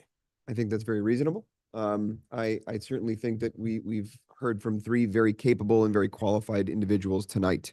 So I think that we are in a very unique and favorable position that we have 3 people that are interested in this position who seem to me to be very well qualified and again, very capable people. So To me, I'm open, just so we selected these 3 people. That's the choice we made. We had a whole list. I agree there was times other candidates that I would have liked to have the opportunity, but people didn't want it because they were out of state. We have these 3 candidates. These are the 3 people we have to choose from. Yeah. And I think it should be, I don't want to drag it on for after June. I think June, I really think we can make the choice tonight, but I really want to hear more from the residents over the weekend. And I think that we can make this in June, pick the candidate. So I think that we should be hesitating. sounds like you agree with Art then. I'm sorry. I thought you were opening it up for more. I want to open it up. I'm aboard with that. First and foremost, thank you for the candidates for coming forward, and thank you for to the residents for staying with us for all this time. It's almost going to be 4 hours here.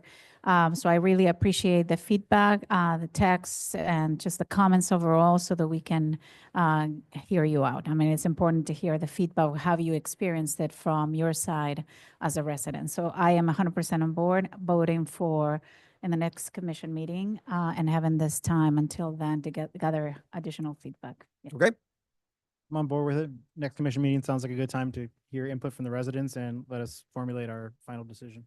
okay, so then it sounds like what we will be asking is to have placed on the June commission meeting an item on the village manager. How are we planning to vote? Is it, we'll just pull by name? How will we do it? What's the? Well, I idea? think what we've done in the past, and certainly correct me if I'm wrong, but I think what we've done in the past is open to a motion to hire one of the candidates. And if So, there's a second, motion to then- nominate. I think so. Your mic's off. E- It's still off. There you go. have each commissioner give their choice. I don't want it to be where, okay, I select this person and she seconds and automatically, Well, any person needs 3 votes. but that's, So usually we go first to discussion where Yeah. we have a discussion item. So we all have the opportunity to make our statements, I think then, which will later on move into a voting, a motion to nominate. Makes sense. Yes. but I don't want it to, if we get a nominate for second, then we just automatically vote. That person gets the lead vote because he's the only one. I mean, I want each candidate to give their choice and we know. I want it to be. We still need first- consensus. No, consensus. Shouldn't- I want it to be, we're always having to pass, a person gets the first, and then when he gets a second, and then you vote for that person. Well, we can simply just put the list of the 3 candidates. Everybody can say the name of the person, and whoever has the consent. If that's what you want. You want to hear the people say who they want. Got it. I'm good with that. I don't have a problem with that. I want it So to. then I think that that's part of the discussion You have- piece. And then we have That- to that have a will be motion. part of the discussion. Right. Still formally, someone will have to make a motion Correct. and a second.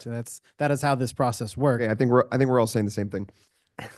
So we'll have the discussion on the candidates and how we feel about each of them. We still need a motion to retain them. So I think it's a discussion item and it'll be placed on the June agenda item and that's how we'll approach it. And just so Yeah. you're all aware, so then procedurally, you're gonna have to do one of 2 things during the June meeting. Oh, let me get it close. Sorry. So procedurally, that you'll have to do one of 2 things at the June meeting. Once you make your selection and you have a consensus, it's passed by resolution, Hmm. then either you'll direct somebody, and I assume that would be me, Hmm. to negotiate the contract on behalf of the commission. And then once I've had an opportunity to speak to that candidate and come to some level of agreement as to terms and conditions, I would bring it back before the commission, the next meeting for approval. And if there's any modifications or anything that the commission desires at that time, that candidate would presumptively be here. There can be discussions about it and we can try to finalize the agreement because otherwise it's going to have to be put off again and again until we have an agreement that both the candidate and the commission agrees to as to terms and conditions. Okay. So at that time, we'll provide direction to whomever we deem.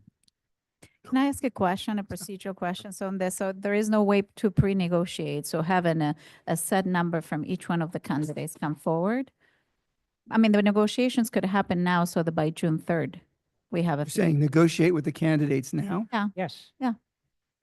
Understand what the salary expectations are, come forward saying what's, what you're willing to go for, and then. Never done that before. I mean, I guess there's no harm in me reaching out to them and asking them what their salary expectations and benefit expectations are. Mhm. Obviously I could share that with you privately, but can't have any discussions and back and forth about that. So in other words, let's just an example, if candidate A, and I don't want to use a name, so if candidate A says they want $210,000, I'm just throwing out a number, and I'm not tying that to any of the candidates Right. it's for the purpose of discussion. And then let's say I'm speaking with Commissioner Amsler, and she said, well, I don't accept that, go back and discuss with them 190, You can't do that. can't do that. But knowing that, because we I just can, want you all to understand the parameters of me doing that. So can I do that? I can reach out to the candidates. It's a little unusual, but I can do it and ask for the, what their expectations are. So I have that information. can I just finish on my Yeah, thought go ahead. process? So for me is, you would gather from each one of the candidate what the salary expectations are. That actually, for us, is another piece of information that is critical to consider that applicant.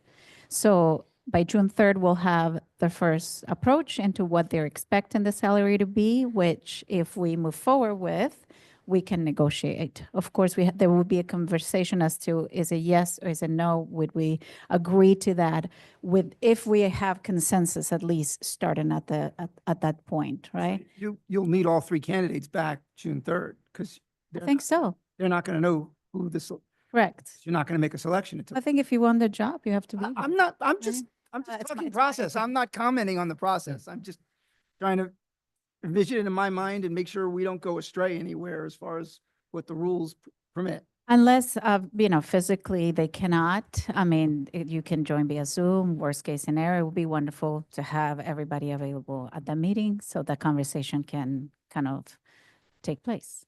But just out of curiosity, in the brochure that we put together, didn't we have like a salary range? It does. Yes, It's there a was. range. Yeah, so there's a range, right? So from what I hear from the three gentlemen that are here tonight, I don't think that there's going to be an issue somewhere between falling into that range, right? And for me, I don't think that if it falls within that range, it's not going to be a determining factor for me. Yeah. So if I think the candidate is the best candidate and the most qualified candidate, as long as it falls within that range, that's not going to stop me. Oh, he's going to cost me $20,000 less than that guy. Is not going to With be you. I the think- determination. I'm 100% with you. Yeah, I think it's for me, it's just, I would want to know what the expectations are. I think they're all aware of the salary range. I mean, and I can call. I mean, it doesn't have to be publicly. I can call each one of you and you can let me know specifically where you are. I just thought that was a very good point to have in consideration for all of us when we're voting. We went through a situation with Mr. Childress where, there was a salary kind of advertised and then there was negotiations after. There was a little bit of a back and forth. I think we can avoid that in the name of just openness that we're required to have. And just, have one step forward, more information to the side. Yeah, I just want to be clear that I don't think we need to pre-negotiate. As Commissioner Gonzalez said, we have a brochure that posts a range and the candidates should be expected to fall within that range. I think that, I don't buy a car based on the price. I base on what's safest for my family, what's the best possible car I can buy. So with that being said, it's not going to change my basis one bit, whether they come in $20,000 more or less. I think it actually kind of taints the conversation if you're hiring by price, not hiring by qualifications. But it sounds like my direction might be changing, so I just need to. Yeah, so I think what we're hearing is certainly give them a ring, see what they say. But I think as far as direction for negotiation, we'll take care of that at the June meeting.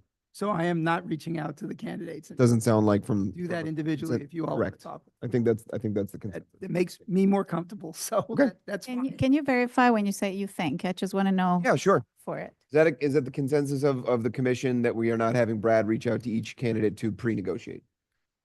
Okay. Okay. Thank you. Okay. All right. So I think we have the direction for the June agenda item. And unless there's any further discussion, thanks to the public for being here and thank you to our candidates for being here as well. I think it's been a productive meeting and I'm happy to see everyone engaged. All right, for the comment, I'd like to just say, I'd like to really thank the residents for coming out tonight and giving us their ideas. And hopefully, reach out to each of the commissioners over the weekend and give your opinions on what you think. Do I have a motion to adjourn? Motion to adjourn. Second? All in favor? Aye. Aye. Thanks, everybody.